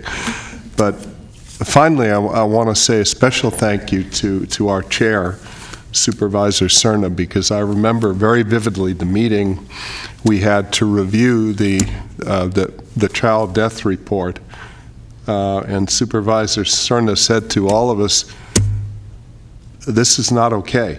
Something major has to be started, and a movement has to be started to turn this around. So thank you, Supervisor Cerna. I think it's paid off. And thanks to all of the rest of you for the great work that's being done. All right, Commissioner Turner Johnson. Well, I just want to add my support and thank you. And those thank yous for me would start, first of all, with all of the people in the field in those 7 target areas and CILs that are carrying this out. I agree with Dr. Gordon. It is a new, it's not really new, but it's a system change that isn't often used, and it's so effective, and we have to build on it.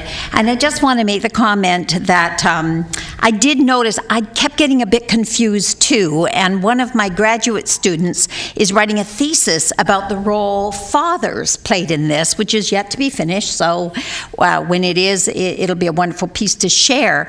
But I also heard that they were changing names, for example, or some were, of the cultural brokers, and I was so pleased to get this and able to read it and better understand what was going on.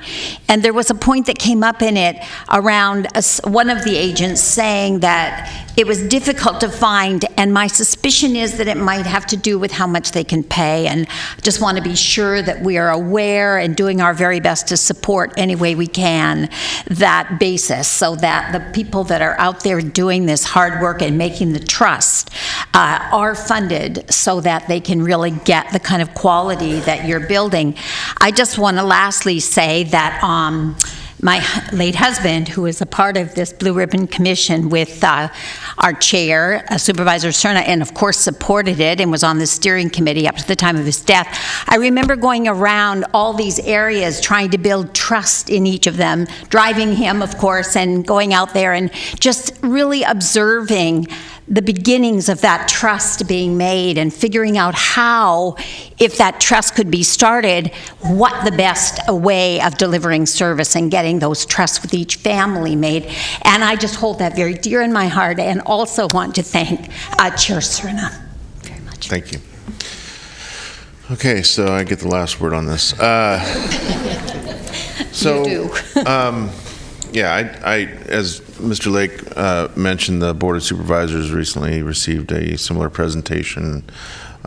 We had, I think, in excess of 40 speakers address the board last Tuesday to explain their different perspectives on what was at first just the reducing African American child death effort, which has now blossomed into the Black Child Legacy Campaign, and all of it was, positive. It was good news, and I think we can all agree that in today's charged political atmosphere, I'll say, we're not hearing too much good news. We're not, whether it's local, state, or federal government, we're fed a lot of examples of people not working together.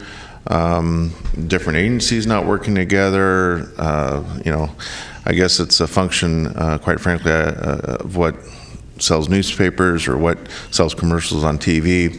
And that's unfortunate because we have here in our own county something that is incredibly unique. As was mentioned by Chet Hewitt at the board, I think this is one of two efforts of its kind and magnitude and efficacy so far in the entire nation. So in addition to the thanks I certainly want to give to everyone that has been part of this, I want to suggest that that we look at, over the next year, it's not so much, blowing our own horn here. It's really an effort to kind of broadcast what we're doing, the mechanics of it, the successes so far, our objectives, but do it in a national way. And I'm looking at Aaron, and I'm thinking about our own county public affairs folks to think about different channels where we can communicate the intricacies of this effort, including maybe through the National Association of Counties. There are publications, there are conferences, there are numerous different conduits that we can exploit in a good way to get the message out about the movement. And I think that may help inspire other, whether it's counties or cities or communities in general, that can take this as a model of how to address a very troubling problem and challenge here in our community. And I always say it is the biggest one. I dare you to tell me there's not a bigger challenge than African American kids dying at twice, sometimes closer to 3 times the rate compared to other ethnicities.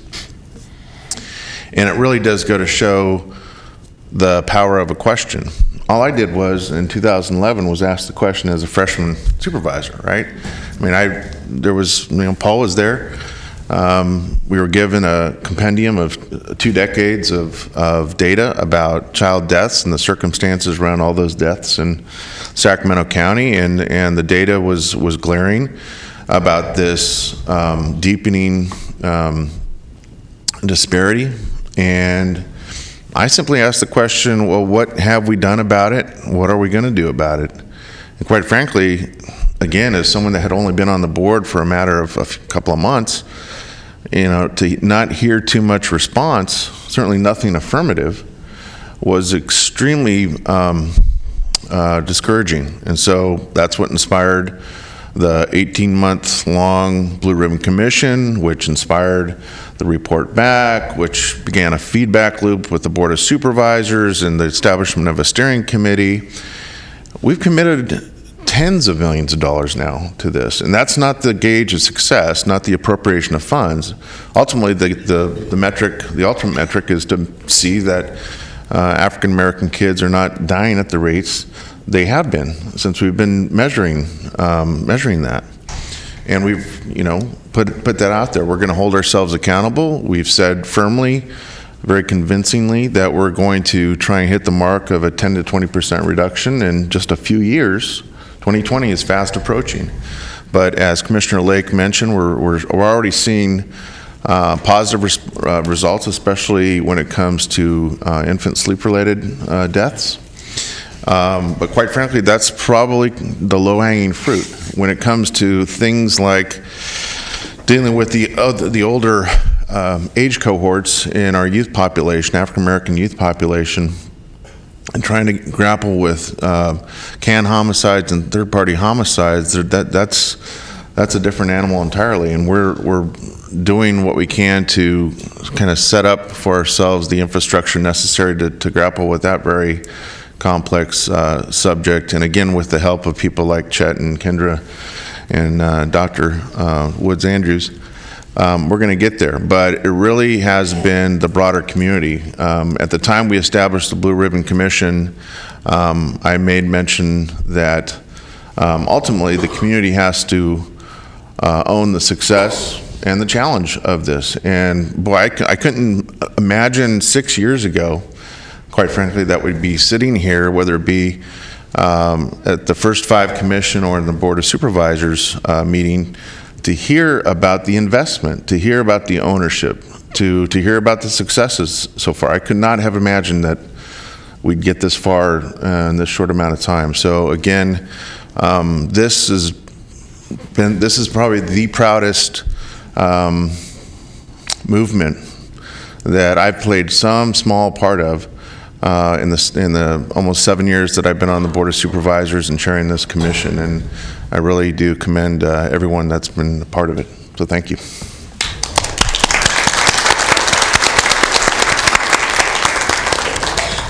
Thank you, Commissioners, for the opportunity to share with you that big picture. We talk a lot about milestones here at First 5, so I think for us it's been exciting to almost see development along this journey and milestones and showing you all the tremendous growth that's happened in a year on a very broad countywide level. So we're going to also now move into the next phase, which is talking specifically about our programs and showing you all of the tremendous growth they've had in the past year. But again, I just wanted to thank our partners at Black Child Legacy Campaign, and I appreciate how they've shown us how all of their partnerships they're developing in the community and continue to develop include many of our First 5 partners too. So again, really showing you all how First 5 Sacramento fits into that bigger picture. So thank you, partners. Great. I would like to actually request to change things up on the agenda really quickly. We have a wonderful mother and child back there that have been waiting patiently, and they have to leave early. So she was coming to speak about the Safe Sleep Baby program. If I could ask the Commission if she could speak first so that Please. she could leave. Thank you.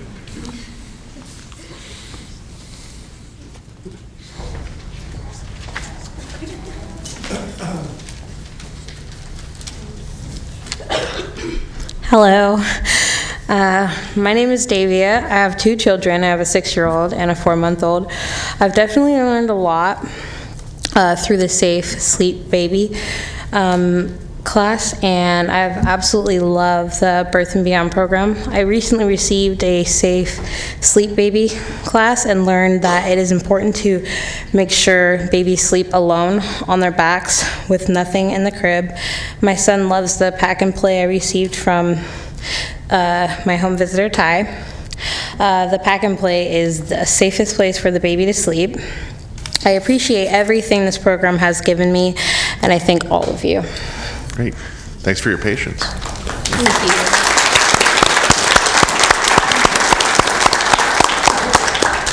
Thank you for being here. No problem. And babies are welcome at the meeting anytime. Thank you, everyone, for letting me change things up a little bit.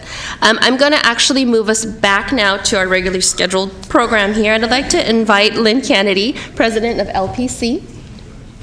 And she's going to share with you some of, again, the program level data and some of the exciting outcomes that we're beginning to see in our programs. I'm also going to have Alicia Loop Hanley, Account Supervisor at RSE. She will present our perinatal education campaign information during LPC's presentation. Thank you. Good afternoon, Commissioners, staff, and ladies and gentlemen in the audience. I am Lynn Kennedy with LPC Consulting Associates, and I'm pleased to bring some findings to you, highlights from the second-year evaluation. I am not Shannon Williams, who has been directing this project until her departure from LPC at the end of September. I'm still weeping. Brought me out of semi-retirement, but she's off to some grand things herself, and I'm sure she'll be back in the community and in this space again. I want to introduce Tracy Weld, who has been skillfully leading the charge to this point in time with this evaluation, and Christina Carson and Jessica Fatt are also here, so I've got backup. I think I can get through some of these fairly quickly because of things you've already addressed, and I don't know how to use the equipment. So how I move the slides. Yeah, that'd be great. This is why I bring my peeps. Okay, so the first slide. This is the timeline which has been discussed and sort of alluded to, certainly with the Blue Ribbon Commission work, the implementation of the RAACD work, and now the Black Child Legacy Campaign, and then, of course, the First 5 funding. And I just want to say I'm proud to kind of reiterate and echo a lot of the discussion around collaboration. We work all over the state and oftentimes interact with organizations and folks in this work outside the state. And I have been saying for 20 years that this is the most collaborative community there is. And so I just want to reiterate some of that. And this is part of that matrix. This is the drill down of part of that matrix of support. And I can't tell you if it's in the water or what, but it is indeed the most collaborative spirit between nonprofits, public sector, and so on. And it's hard to describe, but it is magic. So anyhow, here we are, and I think it's just important to acknowledge that it is a comprehensive approach with a variety of strategies that interact and intersect to really address the issues that were identified by that steering committee, and this is where we are today. Next.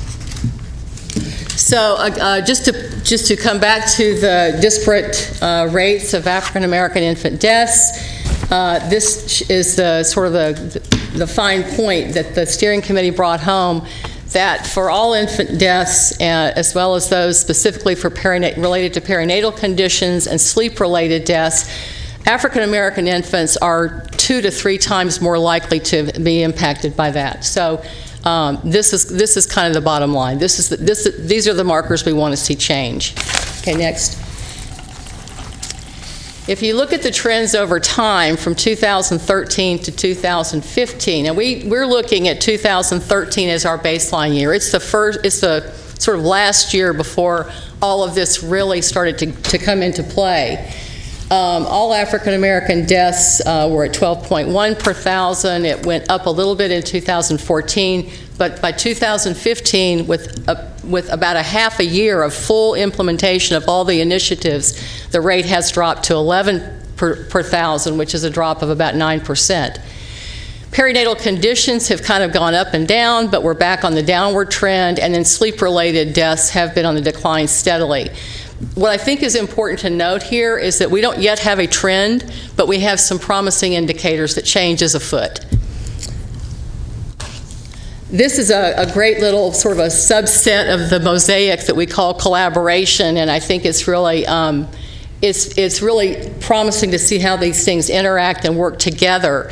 So we're looking at the Infant Safe Sleep Education Campaign in combination with the cultural broker programs, with the overarching public education campaign. I know Stephanie is here, and I don't want to, are you going to get to present? Okay, so I'm going to hit some highlights. The Child Abuse Prevention Council has the contract to do the Safe Sleep Baby Education Campaign. They're working in partnership with 22 partners. The collaborative meets on a regular basis, and they've been instrumental in guiding the messaging and the cultural appropriateness of the campaign.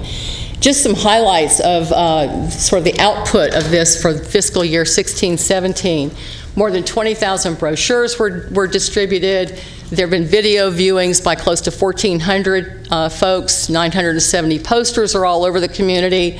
And then there have been community outreach events to the tune of about 220, both with specific sort of community level as well as with specific organizations. And the Alone Back Crib Always, that's the memorable campaign slogan. The campaign is a combination of direct education, targeted education for pregnant new mothers, over 1,700 of whom have been reached, as well as service providers, more than 500 of them, who are interacting with these families all the time. So this is, the front line, both direct communication with the population that's impacted as well as the people who serve them. The other piece is the distribution or dissemination of cribs, these portable cribs for pregnant new mothers, and there have been 637 cribs distributed, which is a huge factor for families who don't already have a separate place to sleep their baby. And then there's been a follow-up survey, and we have surveys from 81 African American or multiracial mothers who did receive cribs. And this is self-reported data, but it still is awesome. And it suggests the power of education in that 94% are reporting they always sleep their babies alone. 86% never sleep their baby with stuffed animals or blankets or pillows, and 78% are not co-sleeping with their baby. So this is an enormous, we don't know if it's a change, but it's an enormous finding in the right direction, and the educational campaign has been instrumental with this. In addition, the campaign is partnering with local hospital systems, and 6 of those where babies are delivered to Sacramento moms are implementing the Safe Sleep program, and the other 2, the remaining 2, are on board to implement the Safe Sleep education program in fiscal 17-18. There's also in motion an online training module to sustain this kind of training so that staff will be trained into perpetuity, and this will be completed and launched in fiscal 17-18. To date through 16-17, 52 hospital staff have been trained directly, and they've been instrumental in the distribution of 167 of these portable cribs, and they are also showing the Safe Sleep video to new moms. This is a huge systems change, by the way. This is the kind of stuff that doesn't disappear after you've introduced it. I mean, you've got to keep nudging them to keep folks trained, but this is what sustainability is all about, is to get into systems where the work will continue. And then the trend line that we've all been excited about is to see the rate decline from 2013 into 14 into 2015. The numbers are very small, so I think it'll be interesting to look at this over time and to bundle some years together to see if this trend line has some longer teeth in it, but that this is definitely a promising trend. And with that,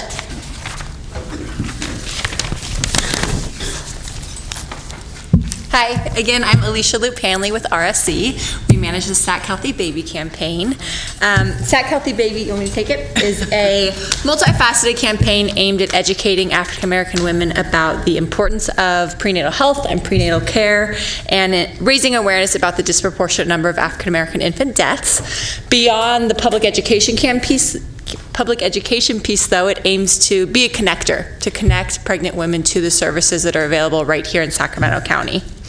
The campaign is multifaceted, so over the years it's include, of course, the website, but also outdoor boards, transit shelters, advertising at convenience stores. We're now in the laundromats in public housing units, TV ads, digital ads, collateral, media relations, and of course our outreach events. All the elements of the campaign work together, again, to really raise awareness and connect women to services. In 2016, we launched our stress campaign that's shown here after extensive testing. In 2016 alone, the outdoor boards delivered 85 million impressions. The radio spots reached 60% of our target audience, an average of 32 times each. And then other mediums such as digital aim to further increase that reach and frequency and convey that campaign message about how you deal with stress can really make a difference for the health of you and the health of your baby.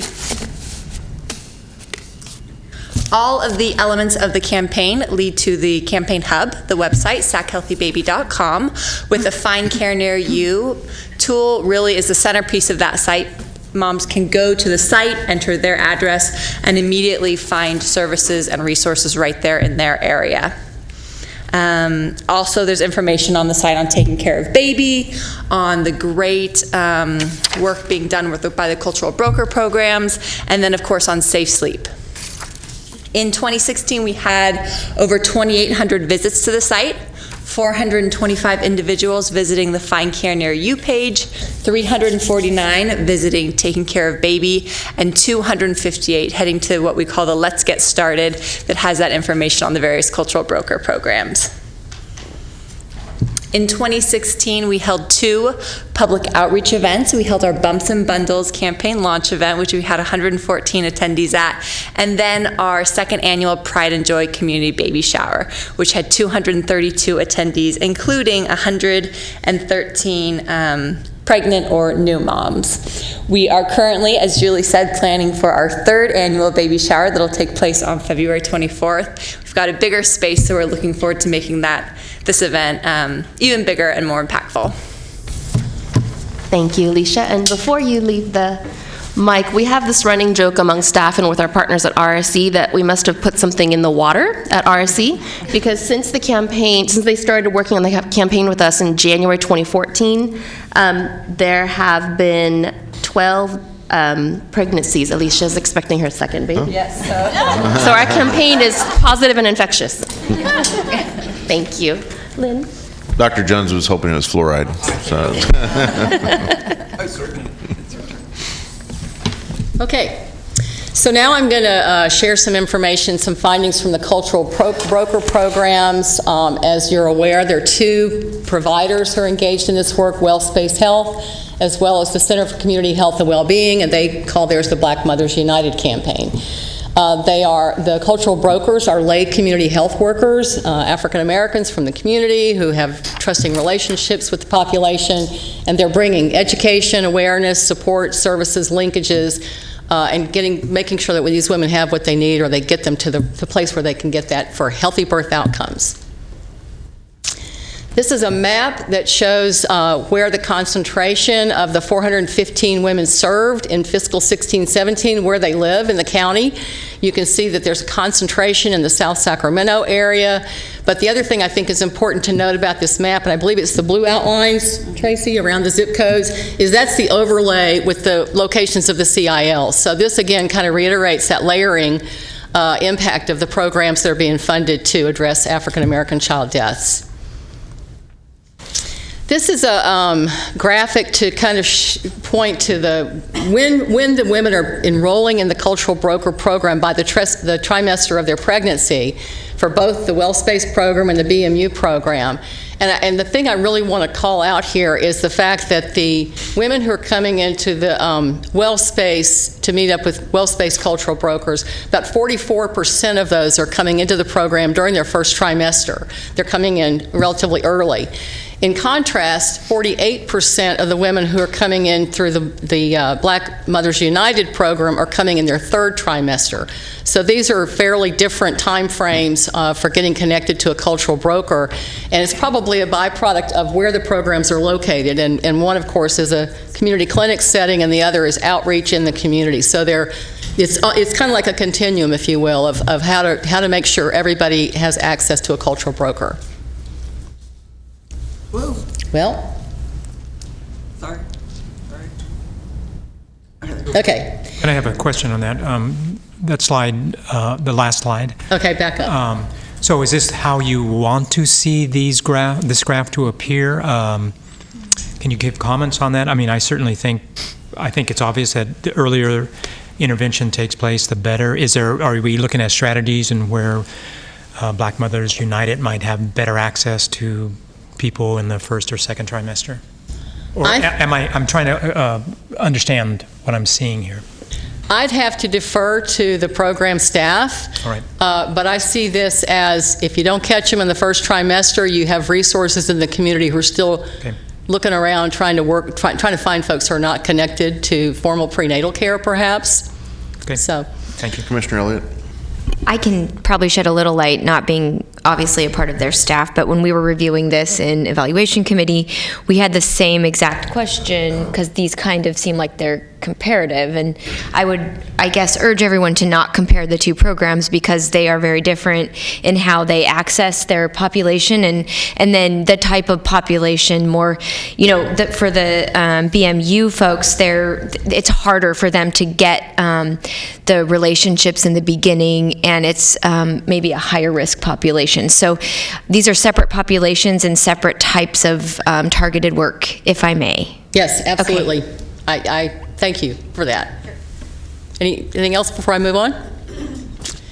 Speaking of risks and needs, there is a survey that's done with the folks who come into the cultural broker program at the beginning, and this is a little overview, a quick and dirty summary of the top psychosocial risk areas and the top health risk areas for the women who are coming into the program. And I just want to call attention to the psychosocial, with the lack of stable housing and the lack of transportation. These are families who are resource poor, who don't always have stable situations and do not always have access to the transportation they need to get to the services they need.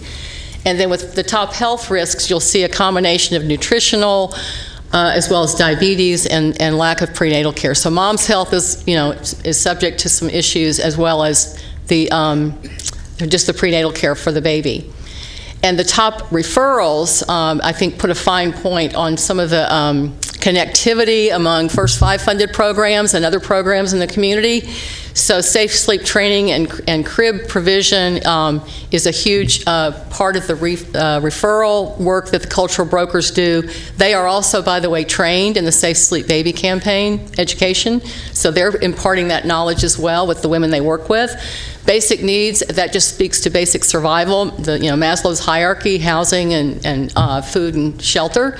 And then the car seat education speaks to the continued safety of the infant. So this is just an overview of the top few of the risk areas that show up. There were 241 babies delivered. This says mothers, but there were 241 babies delivered through 232 mothers. And the reason for that is we had 9 sets of twins, which is highly unusual and a departure from past trends. But 241 babies. 85% of these babies who were in the cultural broker program were born at term and with healthy weight and gestational age. There were no infant deaths among these live births. I will qualify that by acknowledging that there was one stillbirth in the group that was served, and this was a mom who came into the cultural broker program, I think, at week 30, so it was late in the pregnancy, and it was an unfortunate loss, but that we do want to acknowledge that. You can see here a comparison of the birth outcomes of African American moms who participated in the program in fiscal 16-17 compared to the county data for all births for just the calendar year 2015. So they're different time periods, and that's important to acknowledge. But you can see that the participants in the cultural broker program did significantly better with the preterm indicator. And while the birth weights were roughly the same, that there were 12% who came in with low birth weight babies, remember we had a passel of twins who come in lower weight to begin with. And then next, so this is the recap of everything. For fiscal 16-17, there were no African American infant deaths among the cultural program participants. The percent of preterm births among these participants was significantly lower than the county, but again, we don't have year-to-year comparisons. And then low birth weights were similar for these moms as well as the county. And then African American infant sleep-related death rates have declined steadily since the program began. So if you don't have whiplash from the wild ride, any questions? Any questions? Dr. Passeri? Thank you for that presentation. I did want to go back to the slide that showed the referrals, and I like the explanation that you gave that I think what this shows is that we don't have only one period of time in which we can catch the pregnant mom, that if we miss it during the first trimester, we're able to, we have another program that is able to do outreach in the second and third trimester, so I think that's a good thing. One question I did have, and I don't know that you have the answer, but I'll throw it out anyway, because I know that oftentimes some moms, especially those that have challenges and they're afraid that if they do show up for prenatal care, that they'll be reported to CPS. They often end up reporting late for prenatal care, and oftentimes they they tend to be high risk, end up at UC Davis. So I'm wondering if there are any efforts for, especially like the Black Moms United, to work with UC Davis to get some of those referrals, so that, because I also noticed the numbers, and I know it's also a matter of capacity, but being able to get more referrals from UC Davis, I think, would be good. I'd have to defer to Black Mothers United to answer that question.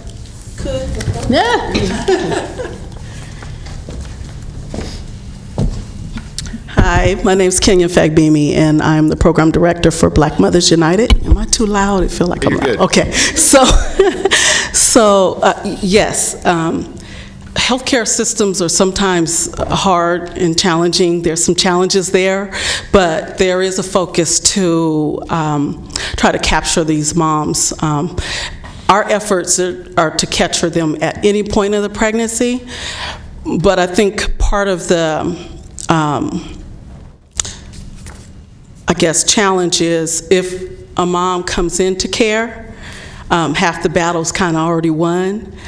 And what Black Mothers United is doing is trying to prevent some of those women that fall in between the cracks and navigating them into care. So some of the women that we are serving end up at a clinic like WellSpace Health or Capital OBGYN or other avenues, and our advocates are taking them, moms, to their appointments and helping them establish that prenatal care, whether it's early or late in the pregnancy, and connecting them to the services that they're going to need so that they can start their path of parenting. So that's, I hope, answered that question. Thank you. And if I could just clarify for everyone, whereas we encourage both the cultural broker programs to try to get women into care as early as possible, you really can't force women into care, and they will try repeatedly to follow up with moms. What we see it as is it's nice to offer different options to women that may come in to care at different times. And the nice thing about both programs is they start off with an initial assessment with all of the moms to see what their needs are. So wherever they are in their pregnancy, they're able to prioritize and address those most immediate needs at that time of coming into care. So, and the cutoff for enrollment in both programs is 36 weeks of pregnancy. Okay, thank you. Commissioner Wirtz? Just a comment. This is very good to see the kind of progress we're seeing in the early stages here. One of the things I think was raised in the last question there was whether or not we're doing everything we can around the systems issues of our healthcare providers.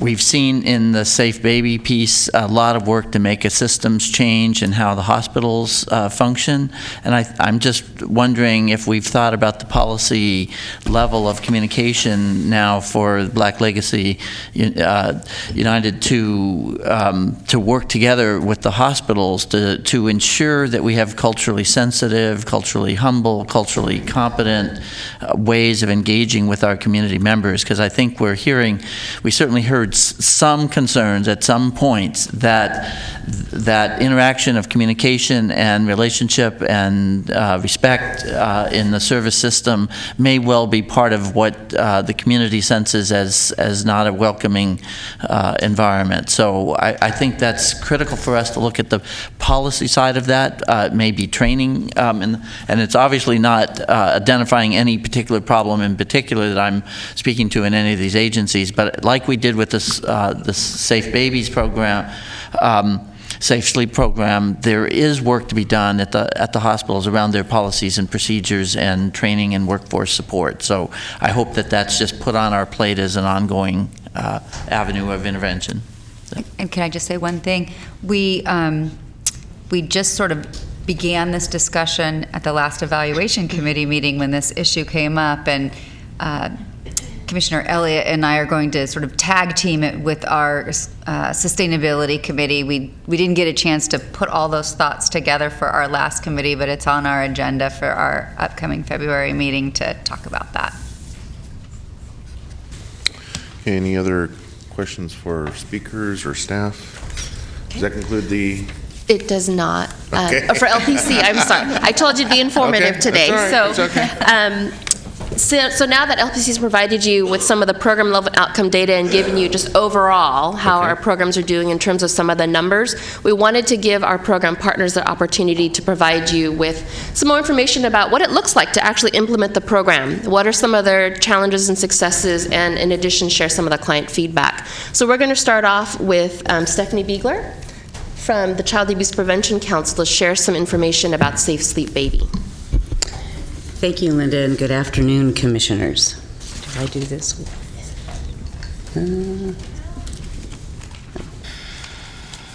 Wait for the appropriate slide. Do I do that, Linda? Or? They should do. They'll do it. In just a second. There you go. There we go. Thank you. It is an honor to share with you an update of the Safe Sleep Baby program for the last program year, and I do so on behalf of 400 parents and service providers who in 2014 provided valuable insight into the message and the design of the program. I do so on behalf of the 20-plus Safe Sleep Baby Collaborative members who have donated considerable time in developing the program and to today still continue to monitor its progress and provide continuous quality assurance improvement. And I do so on behalf of the Safe Sleep Baby staff and partners, some who are in the room with us today, who trained in the last 2 years of our contract 3,400 parents, including 1,200 African American parents, on the Safe Sleep Baby message. And most importantly, I do so on behalf of unknown infants whose lives perhaps were saved because their parents listened to and adhered to the Safe Sleep Baby message, much like Davida shared with you earlier. The Safe Sleep Baby campaign is a multi-level approach based on a public health example of prevention that actually goes beyond education of the individual to the broader community goals. At the policy level, Safe Sleep Baby, as has been referenced earlier, has changed the organizational practices of hospitals who now educate on Safe Sleep Baby. At the services level, Safe Sleep Baby partners with and educates providers who have ongoing contact with expecting new parents, and they have the ability of influencing them and encouraging healthy sleeping behaviors. At the community level, Safe Sleep Baby targeted 6 neighborhoods where, in the 20-year Child Death Review Team report and a couple of reports thereafter, 2/3 of the infant sleep-related deaths occurred. At the community level, we promote community education. We hope to mobilize these neighborhoods to increase their capacity to share Safe Sleep Baby information and resources. And at the individual level, Safe Sleep Baby education strengthens the knowledge and skills of expecting new parents, increasing their capacity to sleep their babies safely. Oh, excuse me. There we go. Our hospital successes. We've talked a lot about hospitals today, and they are extremely important partners of Safe Sleep Baby. Prior to Safe Sleep Baby, hospital education did not exist. And if it did, it was limited and it was inconsistent. And there was no one that coordinated the messaging, nor was there a standard message. And I stand before you today as part of the collaborative and the work that you so generously have funded, that all 8 hospitals are now delivering Safe Sleep Baby to birthing mothers. In Safe Sleep Baby's initial stages of development, the collaborative was very thoughtful and purposeful in formulating a screening question that would initiate a conversation between a new mom who just delivered and a nurse about how they were going to sleep their baby. And we drafted an open-ended question that goes, where will you sleep your baby when you get home? And the nursing staff has applauded this question, continues to use it, because it really does prompt the conversation that the collaborative had intended it to. And as you know, moms who respond that they do not have a safe place to sleep their baby, such as, again, Davia, receive a crib and 1 hour of Safe Sleep Baby education. The two together are extremely important. There were other successes this last year with the Safe Sleep Baby program. And it is important to remember that Safe Sleep Baby is a message and a model designed for parents by parents.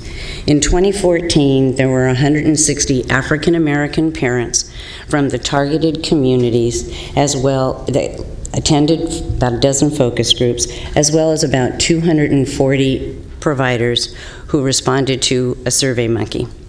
There was a resounding agreement in the Safe Sleep Baby message content, and surprisingly, that content actually aligns with the American Academy of Pediatrics guidelines for safely sleeping an infant. Our successes and highlights in 2016 include ongoing crib access. It is critical to Safe Sleep Baby, and parents have been extremely appreciative of the opportunity to have a safe place to sleep their infant.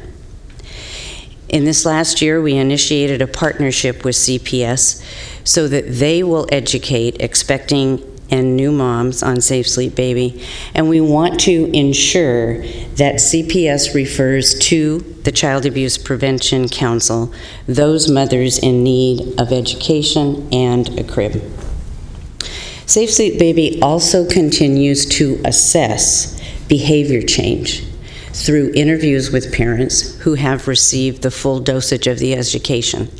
About 3 to 4 weeks after the birth of an infant, they receive a follow-up interview, asking some very important questions about, is your baby exposed to smoke? How are you sleeping your baby? Is it alone? Is it on its back and in a crib?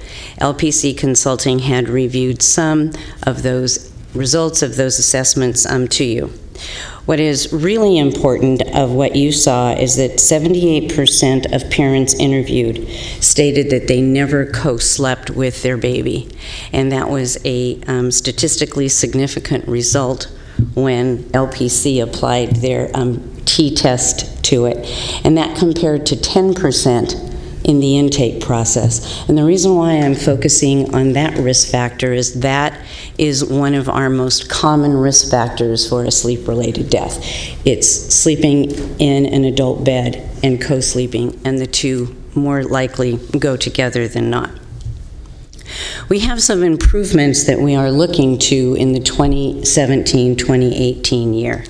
First, we are going to launch a Safe Sleep Baby online training for pediatricians and hospital staffs who have identified that they really lack the time to attend an in-person training. We are going to develop and deliver a Safe Sleep Baby refresher training for nurses and service providers. And it has been suggested to us that we highlight and emphasize the reduction in sleep-related deaths of African American infants. And our hospital staff and service providers have told us that that really continues to motivate staff to push the education on their clients. CDRT has reported for the past 3 years that infants with a CPS referral are 2.3 times more likely to die from a sleep-related death. In 2017-18, we really want to strengthen our relation with CPS and hope that we can implement a practice of an automatic referral for any expecting or new mothers involved with CPS to the Safe Sleep Baby program. One of our strongest requests from parents back in 2014 was that Safe Sleep Baby be the dominant standard message delivered by all. They wanted to hear the same message with the same graphics and the same colors and the same video, whether or not they were in prenatal care, whether or not they were delivering in the hospital, whether or not they were interfacing with their pediatrician or their home visitor. And we know that there is a lot of opportunity in 2017-18 to go ahead and to work closer with the community incubator leagues specifically to make sure that there is understanding of the process and the input behind the message and the importance of conveying that message. And sort of to get a head start on the important discussion of sustainability with First Five, in the 17-18 program year, we are using federal AmeriCorps dollars to enroll 3 AmeriCorps members who are serving as health educators. They will each be assigned 2 of the 6 neighborhoods that SSB targets. They will be liaisoning with the Birth and Beyond Family Resource Centers in those 6 neighborhoods, and they will become the experts in knowing who are the thought leaders. They will be connecting with the community incubator leads. So we will have a combination and a knitting of an individual that has experience and expertise and knowledge about Safe Sleep Baby with where those resources are and where parents are going in our targeted communities. And it is appropriate that we save this last slide. LPC gave you an insight into the data, and it was presented, as has been mentioned, to the Board of Supervisors on November 14th. I just presented it in a different way and wanted to share with you some background information. In 2015, Safe Sleep Baby had trained more than 1,800 parents, and about 1/3 or 600 parents were African American. And the downward trend that you can see from 2012, which is the baseline year for Safe Sleep Baby, because there was no education at all that was taking place, and you can see that as evidenced by the 25 deaths of all infants and sleep-related of that one year, to the 2015 year, which is obviously the most recent year for data, that there is a substantial decline in sleep-related deaths of African American infants. So we went 10, 7, 5, and 3. However, due to the small numbers, the differences for statistical significance were at a p-value less than 0.1, and it doesn't quite meet the standard 0.05 p-value. So we cannot tell you that it's statistically significant. As Lynn said, we are going to go ahead and track this over time. Regarding the 2016 Child Death Review Team data, we still are outstanding about 8 cases where the coroner is still doing an investigation, and we do not begin any data review of child death until all of those deaths have been reviewed and concluded by the Child Death Review Team. But we anticipate that will take place soon, January or February of 2018, and we will be certain to share with you as quickly as we can the 2016 Child Death Review Team data. So I want to conclude, as others have, with sincere thanks to First 5 Funding. Your vision, your foresight, the support of the Commission, the support of Julie and her team. I think this chart here indicates collectively we have saved babies' lives. And thank you. Thank you.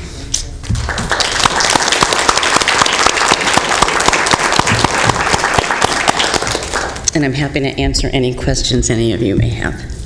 Commissioner Lake. Yeah, Stephanie, thank you very much. I want to thank you also for your assistance earlier this year in working with one of our hospital systems and the ads that they had running on television that were trying to promote father-baby bonding by having the father climb into the crib and going to sleep with the baby. Yeah, you do kind of see these things and you wonder. I know you made a number of efforts to get those off. They continued airing them until all of their purchased slots were paid for or aired. But I thank you for that. And I think that's an ongoing challenge for us. I think the message, in spite of this great progress, and I'm very encouraged by it, I think we're never going to be able to declare mission accomplished on this. It's going to have to be an ongoing effort. Being a grandfather of a young baby, my son and his wife have a lot of other friends who have babies, and I'm still astonished by the number of them who sleep with their babies.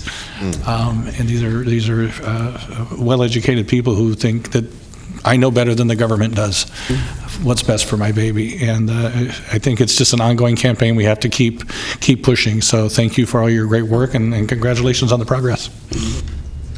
Commissioner Jones.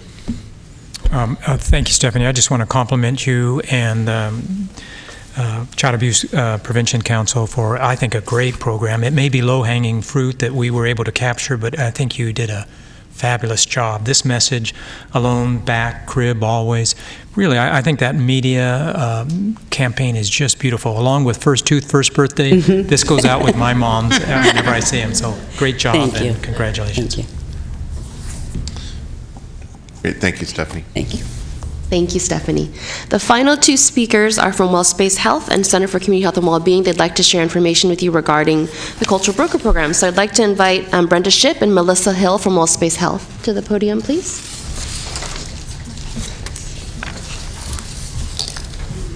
Good afternoon, everyone. So I'm Brenda Shipp, and I'm the Chief Operations Officer for WellSpace Health, and this is Melissa. We may go a bit rapidly because we have two very pregnant moms who are a bit uncomfortable, so we'll want to be respectful of that for them. We primarily focus on our perinatal conditions because all of these things are very important, but perinatal conditions are one of the major causes for this, and our CEO, Jonathan Porteous, who's not here today, is definitely an advocate for all the disparities, but we are focusing on perinatal conditions, and that's what we'll be talking about today. And as I said, we're honored to be here. We so appreciate your funding, the staff of First Five, who helps us with everything that we do. We're struggling sometimes trying to figure it all out, so we really appreciate their help and especially your attention to this very necessary issue that we have that's facing us every day. Yeah, good afternoon. Again, thank you so much for having us here. I am Melissa Hill, the Program Manager for the Cultural Broker Program.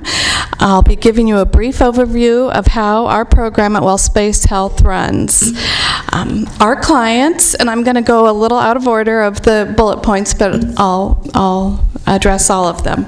Our clients are recruited into our program through our WellSpace Health prenatal care centers, the many outreach events we do in the community, and our community partners. A lot of them were here in the room today. We use the Nurturing Parenting Program prenatal version, which is an 18-lesson evidence-based curriculum that provides pregnancy and parent education and has shown positive results. Our staff are called prenatal support advisors, and they work one-on-one with our clients. Part of the NPP curriculum involves the clients taking an assessment that looks at different risk factors. We then use those assessments to create an individualized care plan for our moms. The first few visits, our advisors are just spending time discussing the client's hopes and fears, which helps them connect with the moms and build that trust. We meet with the moms for at least 30 minutes on a weekly basis to go over the lessons, address any questions or concerns they have, discuss goals, and provide support. Sometimes the advisors are the only ones that will just sit there and let the moms talk and listen. These relationships that can develop, they continue long past the time that the moms are exiting our program. Our advisors are true advocates for their clients. We are able to fast-track new clients into care at WellSpace Health if they haven't been receiving prenatal care. They will attend the appointments with the moms and make sure that they are understanding what the providers are saying to them. They help the clients follow through with all the necessary appointments and assist them with accessing transportation either through their health plans, bus passes, or sometimes just picking them up and taking them themselves. We also help the moms prepare for the birth by encouraging them to take many of our 24 health education classes that are offered at WellSpace Health. These classes go over a variety of topics in childbirth and newborn care, including car seat safety with the installation of a high-quality car seat to make sure that they have a way to safely take their babies home from the hospital. Our staff have also been trained by CAPC to teach safe sleep classes and provide pack-and-plays if the parents don't have something, to make sure that they have a place to safe sleep their babies. We are encouraging our parents to participate in the WIC resources, and we've been able to help some of our clients get into shelters and some transitional housing. If they have a need, we really make it a priority to make sure that we're there to meet that need for them. Our program also covers the cost of a cervical length ultrasound at approximately 24 weeks. This is to detect if the cervix is starting to shorten, which would be making these moms at very high risk for for having a preterm delivery. I can think of 4 clients that we have sent for this exam, which is not covered by their health plans, and it detected the shortened cervix in them. 3 of those moms, because of immediate medical intervention after this diagnosis, 3 of the moms went full term, and the 4th mom went an additional 6 weeks, and she delivered twins. So that was a big success for us. All this is done with the goal of building resilient families that stay together. Our program has had some great successes, but early on we did have some challenges, which Brenda will go ahead and address for you. Okay, so this is from the beginning of our program in 2016, and we are happy to say we've changed a lot of this. This is what you'll see here. So one of the things that was really important was getting the patients to have the ultrasounds. That was very difficult. One, lots of things, transportation, understanding, getting into care. They needed to get to a certain point. So that was a big challenge for us that we have overcome now, and now getting those ultrasounds have really helped to reduce the risk of the preterm death. So we've really been we've been really good at that.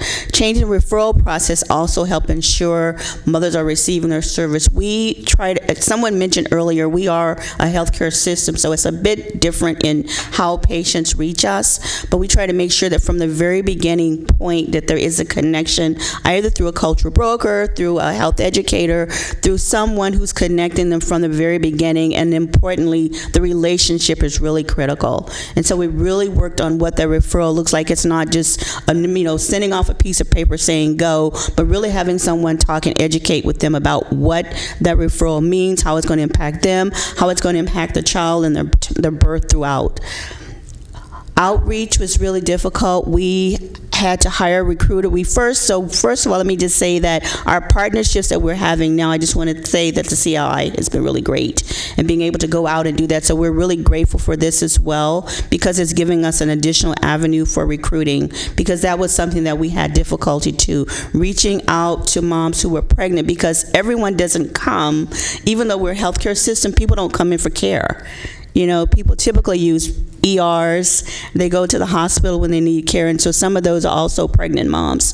So we had to hire someone to actually go out and reach out to the pregnant moms, also connect with the community partners, and have us then align a partnership and collaboration that helped to get us in faster. A lot of them did not have home internet service. Contrary to what we think, and we're all on the age of technology, about 37% of the African American moms did not have access to internet. And a lot of our recruiting and the things that we did were materials on the internet that they did not even have access to. So we really made a big effort to go out to offices, barbershops, beauty salons, stores, places where people go on a regular basis, and leave our materials there so they're easily accessible for them to get. So we're not relying upon the computer to give it to them. They can walk in, or a friend or someone saw them and said, oh, we saw this in a beauty salon, this might help you, or we saw this in a barbershop, or some market that they go to. And so that has really worked out to be better for us, and we're seeing a lot more success from those ways as well. Okay, I'd like to talk a little bit about our successes, which I think are amazing. Our model of care, again, just based on our model of care, we've had some really great successes. We have definitely seen a reduction in preterm deliveries, and we believe that a lot of this is due to the education we provide on the importance of prenatal care, and by reviewing the signs and symptoms of preterm labor, along with all the other things that we're doing. In the 2016-2017 fiscal year, we had a total of 170 babies born, which included 7 sets of those 9 sets of twins. And while it's very common for twins to be both preterm and low birth weight, 4 of our sets went full term, and 5 of those babies were a healthy birth weight. Kind of felt bad for moms carrying 12 pounds worth of babies, but to us that was a really big success. So several of our moms that do deliver early have a lot of other health risk factors, hypertension and diabetes. We do have, but this is why we're doing it right there. That's why we're doing what we do. And we have 3 clients with us today that would like to just take a minute or two to share their experiences with us, or with you. We have Jamila Ali, Letitia Johnson, and Tiffany Lathers. Good afternoon.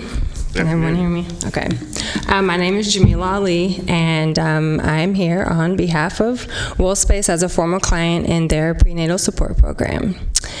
And at the beginning of 2016, if someone had have come to me and said, your story will change someone's life, I probably would have gave them one of my crazy looks and said, yeah, okay, whatever. In 2016, I was in an abusive relationship, 3 years. I didn't have a car, I didn't have a job, and very insufficient funds to support myself, leaving me dependent on my abuser. In 2016, I also got pregnant. And in 2016, at one of my prenatal visits, I was approached by a recruiter from the WellSpace program, and I immediately jumped on board. I was like, one-on-one contact with someone who looks like me? Yeah, I'm down. Let's do it. My prenatal support advisor is here, and she's going to kill me for this, but I'm going to take one for the team, because I'm going to direct it to her. You do have an idea as to what you've done for me. I know. You and I instantly connected, and it was like we had known each other forever. And you never let me down during our time together. And I entered the program, I think, early on into my second trimester. We met on a weekly basis. We went through the formalities, get the book out, and it was kind of a refresher course for me because I have 2 kids prior to my last child. But after the formalities, she would sit there and she'd be like, so what's going on? So what's up? And it was that opportunity for me to open up and share with someone what I was going through. And not one time did you judge me. Not one time.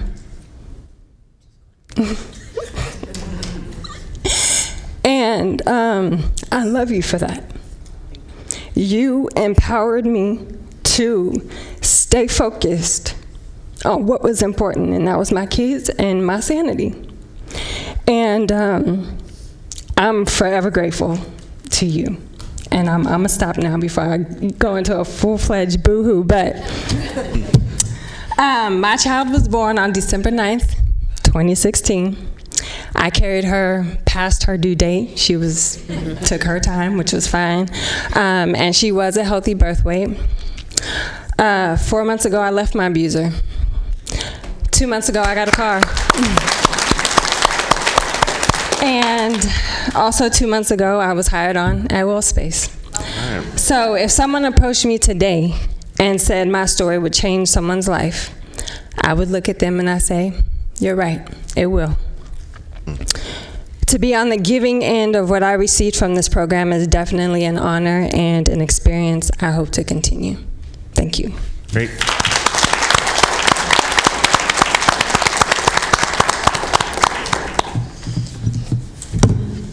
Hello all, my name is Letitia Johnson.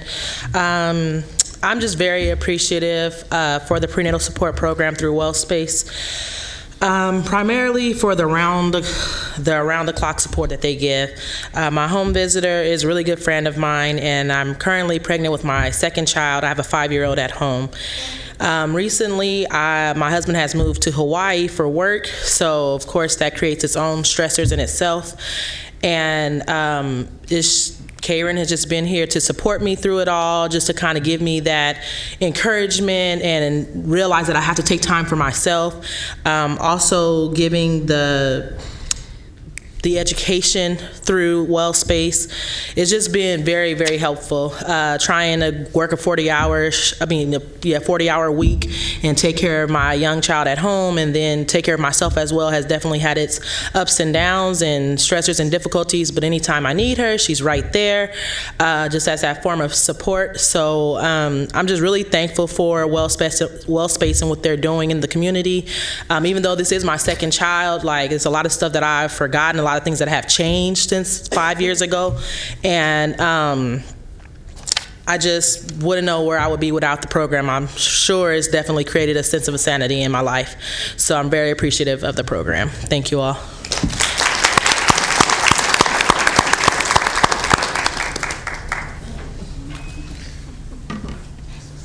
Can't believe we made you wait.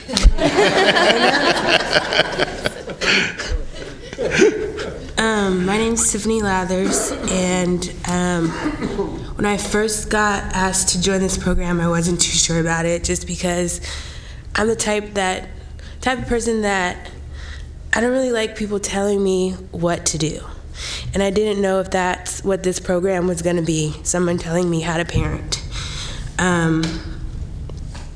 So it took me like a week or two to commit to it, and I'm glad I did commit, because even though I'm with Tanisha, she's been there through my mood swings and attitudes and all that. I don't even know why I'm crying. It's just gonna come out. But I've learned a lot. She doesn't tell me what I need to do. She gives me more of suggestions of what I should do.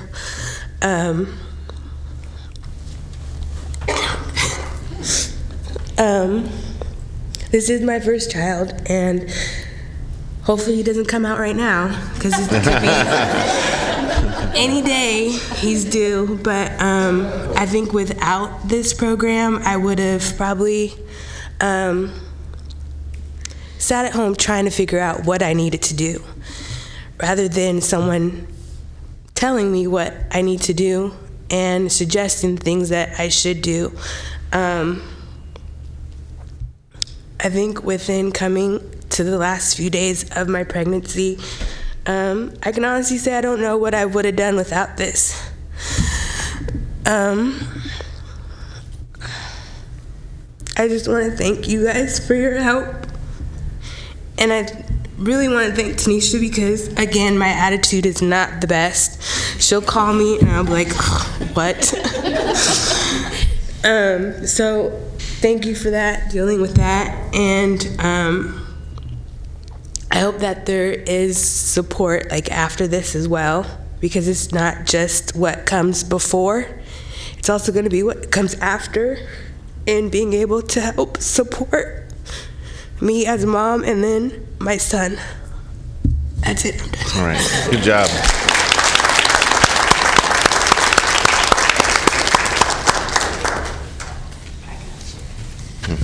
So unless there are questions, I'm sorry we had to go through that so fast, but as you can see, we were really asking the moms to bear a lot to be here this long.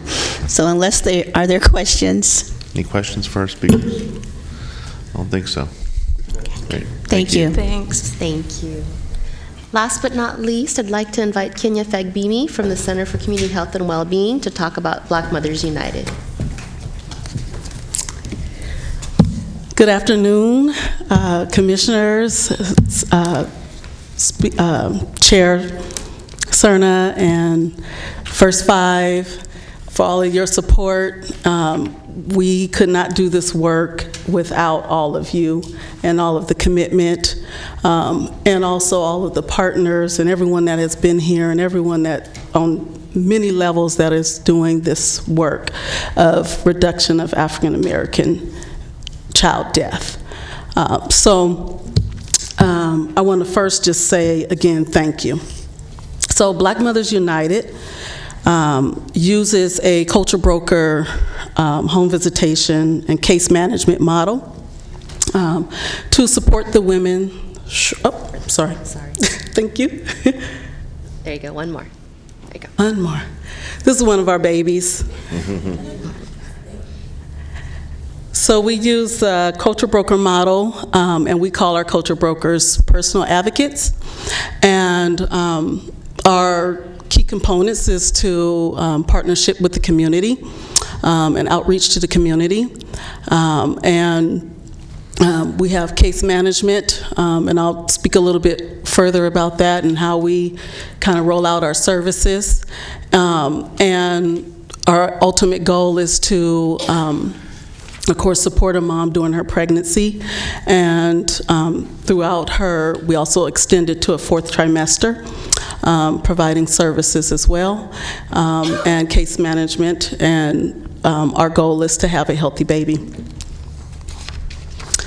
So we had some challenges as well, and 3 main challenges we had was staff turnover and change in leadership, which also affected our agency morale, and which also affected our enrollment goals.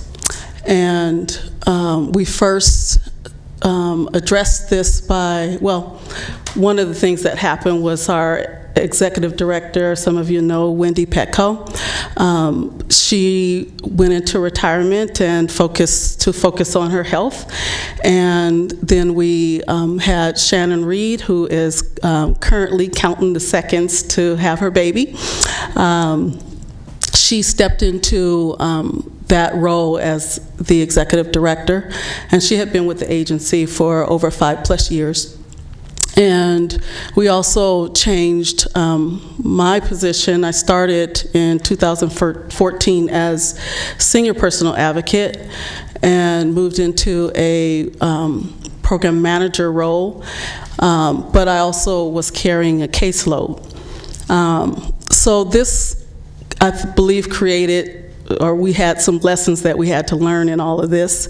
As we were going through these transitions, it brought down, I believe, our staff's morale. There was this uncertainty of where the agency was going, and there wasn't a level of transparency from a management standpoint, and there was just not, I think, enough answers for staff to really understand what our organization was going through. And so we addressed that by creating a program director position, and we moved me from having a caseload so then I could focus more on supporting the staff and their needs, and also building upon the partnerships that we have created. So there's one thing about going and starting a partnership with an agency and telling them all the wonderful things that you do, but somebody has to nurture that partnership. There's levels of that partnership, which could be collaborating with them on a certain project, outreach events. There's all kind of things that you can do when it has to do with partnerships, and I couldn't focus on both. I was either going to do one or the other, or do them kind of mediocre, and I don't do mediocre. So my focus really was on the clients that I was serving, and so that again left kind of a gap for the support that the staff really needed, and focusing on those partnerships and building those partnerships. So we brought in a consultant who worked with our staff on many levels, and this helped us realize some of the things that we could change right off the bat, and transparency and inclusion for program planning was one of the things that we thought were really important for our staff to be included and be a part of the processes and planning of our future. And we opened up an opportunity to have, to allow staff to express some of the things that they may be challenged with. Also, opportunity to give them that moral support that they need. To help them through some case management as well. So we do one-on-one staff support with each advocate individually. And that also looked at other avenues and partnerships that we could build to provide professional development for each staff.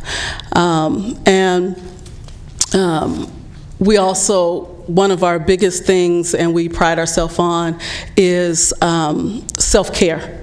That has just been a part of our culture now. Each advocate, we have it up on the board. It's one of our focuses. Our moms we do a lot to support those moms, but we have become each other's advocate to really lift each other up and support each other as we go out and do this work. And then as far as enrollment goes, we looked at some of our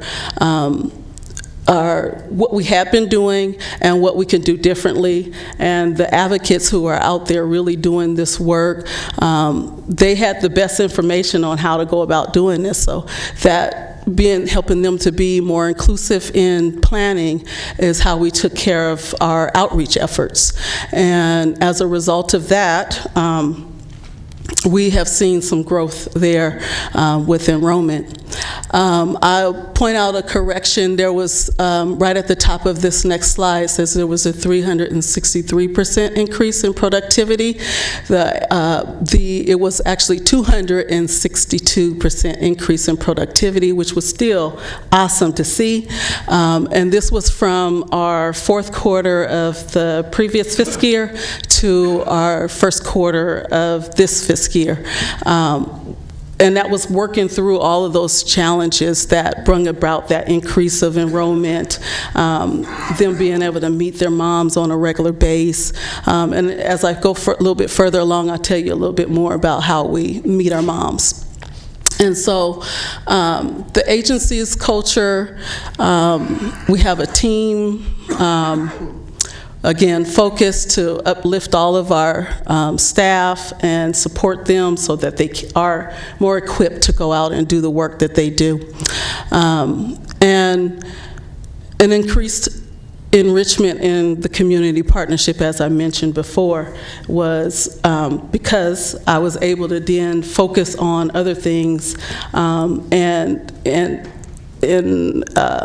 utilize some skills that I had in a different way, and all the while still support the advocates who are out there doing that work. And you can see some of the partnerships that we have built. One is, of course, the Black Child Legacy Campaign, Nurse Family Partnership, Black Infant Health, Capital BGYN, WIC, and a host of others that are not up there today. But we cannot do the work that we do without the partners. So some of our core services, like WellSpace, we have a 30-minute visit with our moms on a weekly basis. And initially coming into care, we do an assessment, and the assessment looks at some of those risk factors that helps us build a care plan with the mom. And we start to work on what are some of the successes and strong points that the mom have, and what are some other areas where she's going to need some support. And the first thing that when a mom enters care is we make sure that she's connected to a safe infant sleep class, and she gets that training. We also partner with Safe Kids and provide the car seat safety class, so moms also get that. And we also have a monthly meeting where moms come to that, and it's a host of different conversations and community partners who come and tell about their expertise in the services that they provide, and again, just repetition of some of the lessons that they may be getting one-on-one with their advocate. And so one of the things I like to pride ourselves on is that we do have a long-standing relationship in this community. Many of us known us as the Birthing Project Clinic. We had to close our doors some years ago, but continue to do the work of reduction of African American death. And so this is just one avenue, and how we are accomplishing that is supporting moms during their pregnancy. Staff are representative of those that we are serving. Me, myself, I grew up right here in the Meadowview community. I was a teen mom. There was not a movement like this. There was no support out there. And just this work that we're doing today, and the many facets and how it all comes together, is so important. And it doesn't matter to me which door they come in. as long as they're getting the service. And that's what I see with this movement, is that maybe a mom may come in. We've seen that trend of with WellSpace, when moms coming in early in the care and us getting our moms later in care. That just kind of, to me, speaks to a lot of the providers that we're leaning on to get a part of this effort, or be a part of this effort. The challenge is they don't see an African American mom who should just automatically go to this program. There's a lot that goes into the outreach that we do as far and the service that we're providing. It poses a challenge. We need those medical providers to come on board and be a part of this movement. And it's just, again, one of those things that we need to see happen on a different level. And so, again, for me, I didn't have these services. And so today we see a different kind of movement, and we see moms able to get these services that weren't here in the past. And as I mentioned, we do extend our services to a 4th trimester. And once moms enter our program, they are forever able to come, as long as we're still around, to our monthly meeting. They are welcome to any part of that. And so pregnancy-related health is one of our strengths. Again, we look at what the mom needs and what she needs to know. We come in and we just offer information based on a lot of the conversation that we're having with these moms, and it's a follow-up and follow-through on some of the resources that you may have referred the mom to. Did she go to it? What are some of the barriers? Why didn't you go? Let's see what we can do to help you accomplish this. And we also help these moms just kind of navigate some of the systems that they might not be aware of or afraid to approach, because, you know, they're so afraid that CPS is somehow going to be involved, or they're going to be told on. So we kind of help soften the ground as to what these services actually do and how they're going to help you and benefit you. And that's a critical piece to what advocates are doing. And we talked about transportation is one of the things that we are providing. Some of these moms have a hard time making it through, you know, several buses with other children and trying to make it to an appointment. So they might start care somewhere, but they might not follow through and finish the amount of care that they really need. So our advocates make sure that they are going to those appointments, that they are attending every appointment that's needed. If it's blood work, if it's that needs to be done, we get it done in a day. And then the cross-referral and partnership with community agencies, again, are so critical. We've changed our name. We have been for so long calling our meetings monthly meetings, and one of our advocates said, "Can we change the name? Can we change the name?" And so we listened, and so they're now called Sister Circles. And Sister Circles, again, any mom that enters care can continue to participate as long as she chooses to, but we have an array of different topics. This one month coming up, we'll be doing prenatal yoga. We had partnered with someone from UC Davis that is going to come in and do prenatal yoga. And it's just, again, one of those topics, and it allows for them to learn about ways that they can reduce stress in some more practical ways of going about doing that. And so some of our outcomes, we have seen a healthy weight and age. We have 49 moms that came into care and were at a healthy weight. And we also had 2 moms that we did not get information from on their birth. We had 15 moms, and in a couple of different ways you can see there that had the poor birth outcome, but 6 of them were preterm, 12 were low birth weight, 4 were preterm and low birth weight, and 1 stillborn. And just to kind of piggyback on some of those challenges again with hospitals and providers, it's just an all-around effort, and I see that just being a really key and critical piece to what we need to be even more successful at our efforts, is bringing that medical portion on to what we are doing. I think we will see some even more promising change when it comes to the work that we're doing. Here's some of our client feedback, and I have one who actually had to leave today. Her name is Robin Dunton, and she is a office assistant at Kevin McCarty's office, and she was a participant of ours 2 years ago.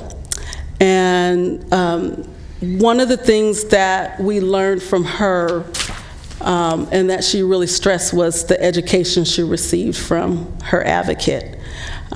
She was a first-time mom, and she talked about the classes that she received, and the one-on-one education and support was very meaningful to her. And before I leave you, I just wanted to just share about one client that I think is kind of epitome of what we are all doing, and kind of what a life of an advocate would look like, if you will. So I had a young mom who was about 17, 18 years old, first-time child, living with the father of the baby and his mother. And they became homeless. And my challenge was, she had a newborn baby, and the challenge was to find housing for her. And in doing so, of course, mom does not want to part from dad, and most of the shelters that are out here, mom can come into, but not dad. And there are some other services out there where that's can work, but you have to be married. And so the challenge was getting her, first of all, into the Human Assistance Office and getting the Homeless Assistance Program and getting some support there. But while that was happening, we got her into Francis House. But there were so many barriers that popped up. One, she had a newborn baby, and we had to go a couple of times back and forth to Human Assistance Office getting all the documents that she needed, but not only what she needed, what the father needed, because they are a unit. So sometimes helping mom means helping dad or someone else as well. So we had to get a voucher from Francis House to get an ID for him. We had to go back and get proof of income for dad and mom. And then there's, of course, timelines, and the office is only open a certain amount of time, and you got lines that you got to stand in for this or for that. And meanwhile, she's got a newborn baby. And so I remember times having to pull over and her nurse the baby in the back seat of my car, and we have to sit there until the baby says I'm done. And so it's more to just driving someone to an appointment or just taking them to get this resource or that resource. It really is, in one day you could be going several places to accomplish the goal. And she kind of was that. She was that mom that it took several days to accomplish the goal, but in the end, she was able to get housing through that program. She was able to get a job. The job was what helped her be able to pay for her apartment, and in all, she just really needed the encouragement. She had all the tools. She knew what to do. She knew how kind of to go about it. I provided the transportation. I provided the moral support and some guidance in some aspects. And all the while, reminding her, did you eat today? Did you do this? Did you do that? You know, that all those things that we had written about in her care plan. So, without further ado, I'd like to invite you, Jamala Green, up. And she was also a participant of Black Mothers United, and she is now an employee of Black Mothers United. And she'll just give you a little bit about her story and how she came about being in our program. Good afternoon, everyone. I'm a little nervous, I'm sorry. I first heard about Black Mothers United. I came in for a car seat education class, and I was a first-time mom, and that's when I was approached by an advocate who told me about the program. But at the time, I was working 2 jobs. I had a car, I had my own place, so it was kind of like I didn't need it. But I gave her my information, and she literally called me maybe twice a week and kept telling me about the program. And eventually I'm like, okay. And I gave in and I joined. And it is literally the best thing that ever happened to me. At 30 weeks, due to me working 2 jobs, I was working 2 warehouse jobs at the time, my feet gave out on me. So I ended up being put on leave, and that put a huge financial burden. I was at risk of losing my place, and that's when my advocate made the most impact on me. She was right there with me, encouraging me, and one of the main things that she taught me about was self-care and how I need to take care of myself. And one thing that I do remember her saying to me is, don't stress over things you cannot control. And that really spoke volumes to me, because I couldn't control me going out on leave. Now it was more of, what are you going to do? And I was able to get through it with her, just her moral support, because I, like I said, I already had the transportation. I can get to my appointments, and I was able to, I had housing, things that a lot of women battle with, but that moral support is what I lacked.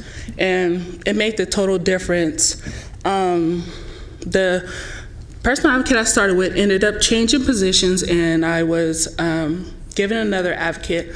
And she's an advocate that really encouraged me to maybe think about changing my job field if it was becoming too much. And that's when she told me about her job as a personal advocate, and I was just like, no, I can't do it. I don't have the educational background. And she was just like, no, like, it's all about heart. And honestly, you have to just have the heart for it, and the rest will come along, and you will be supported and trained on the rest.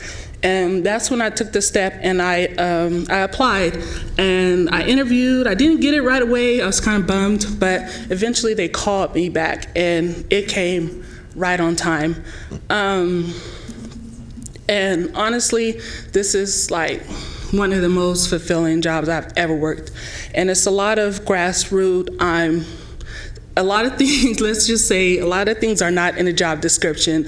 I'm doing things I never thought. I'm attending, I'm going to court with people. I'm working weekends, and on top of that, I'm trying to fulfill my personal goals, which is I'm currently, due to my job, which encouraged me, I'm going back to school and trying to get my BA, and they've worked with me a lot.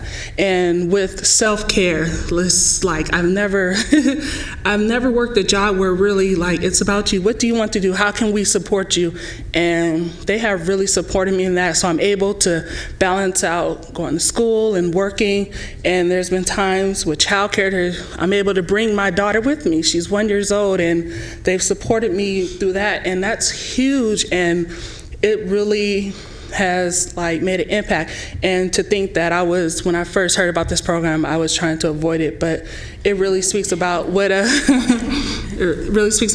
personal advocate is. It's real personal and based on what you need that will help you have a healthy birth outcome and a slightly less stressful life. Thank you. Thank you. Well,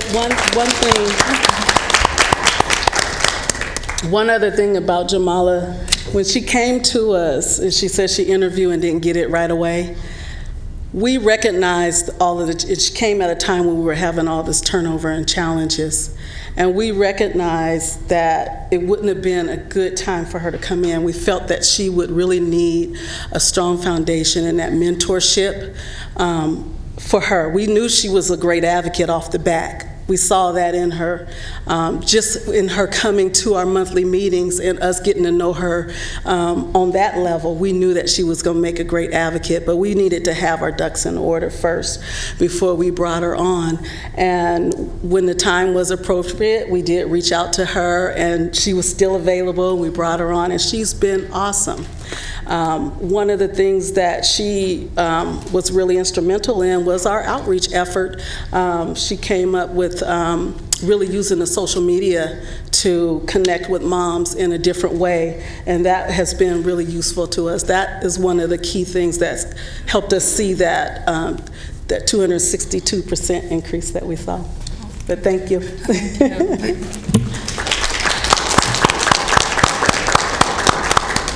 So with that, if you have any questions. Great, thank you. Any questions? All right, thank you. Thank you. Thank you. That concludes all the presentations. All right, very good. That's a lot to take in.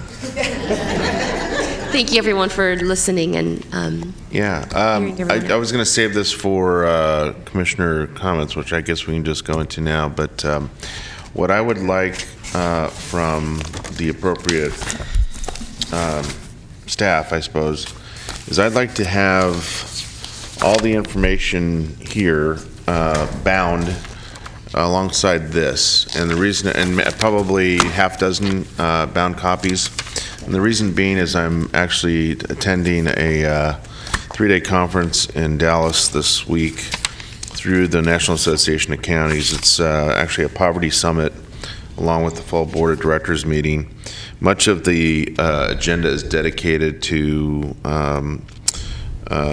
child welfare and early education and health disparities. So I think that's very relevant that I would have some of this information available to share with perhaps the appropriate NACO folks.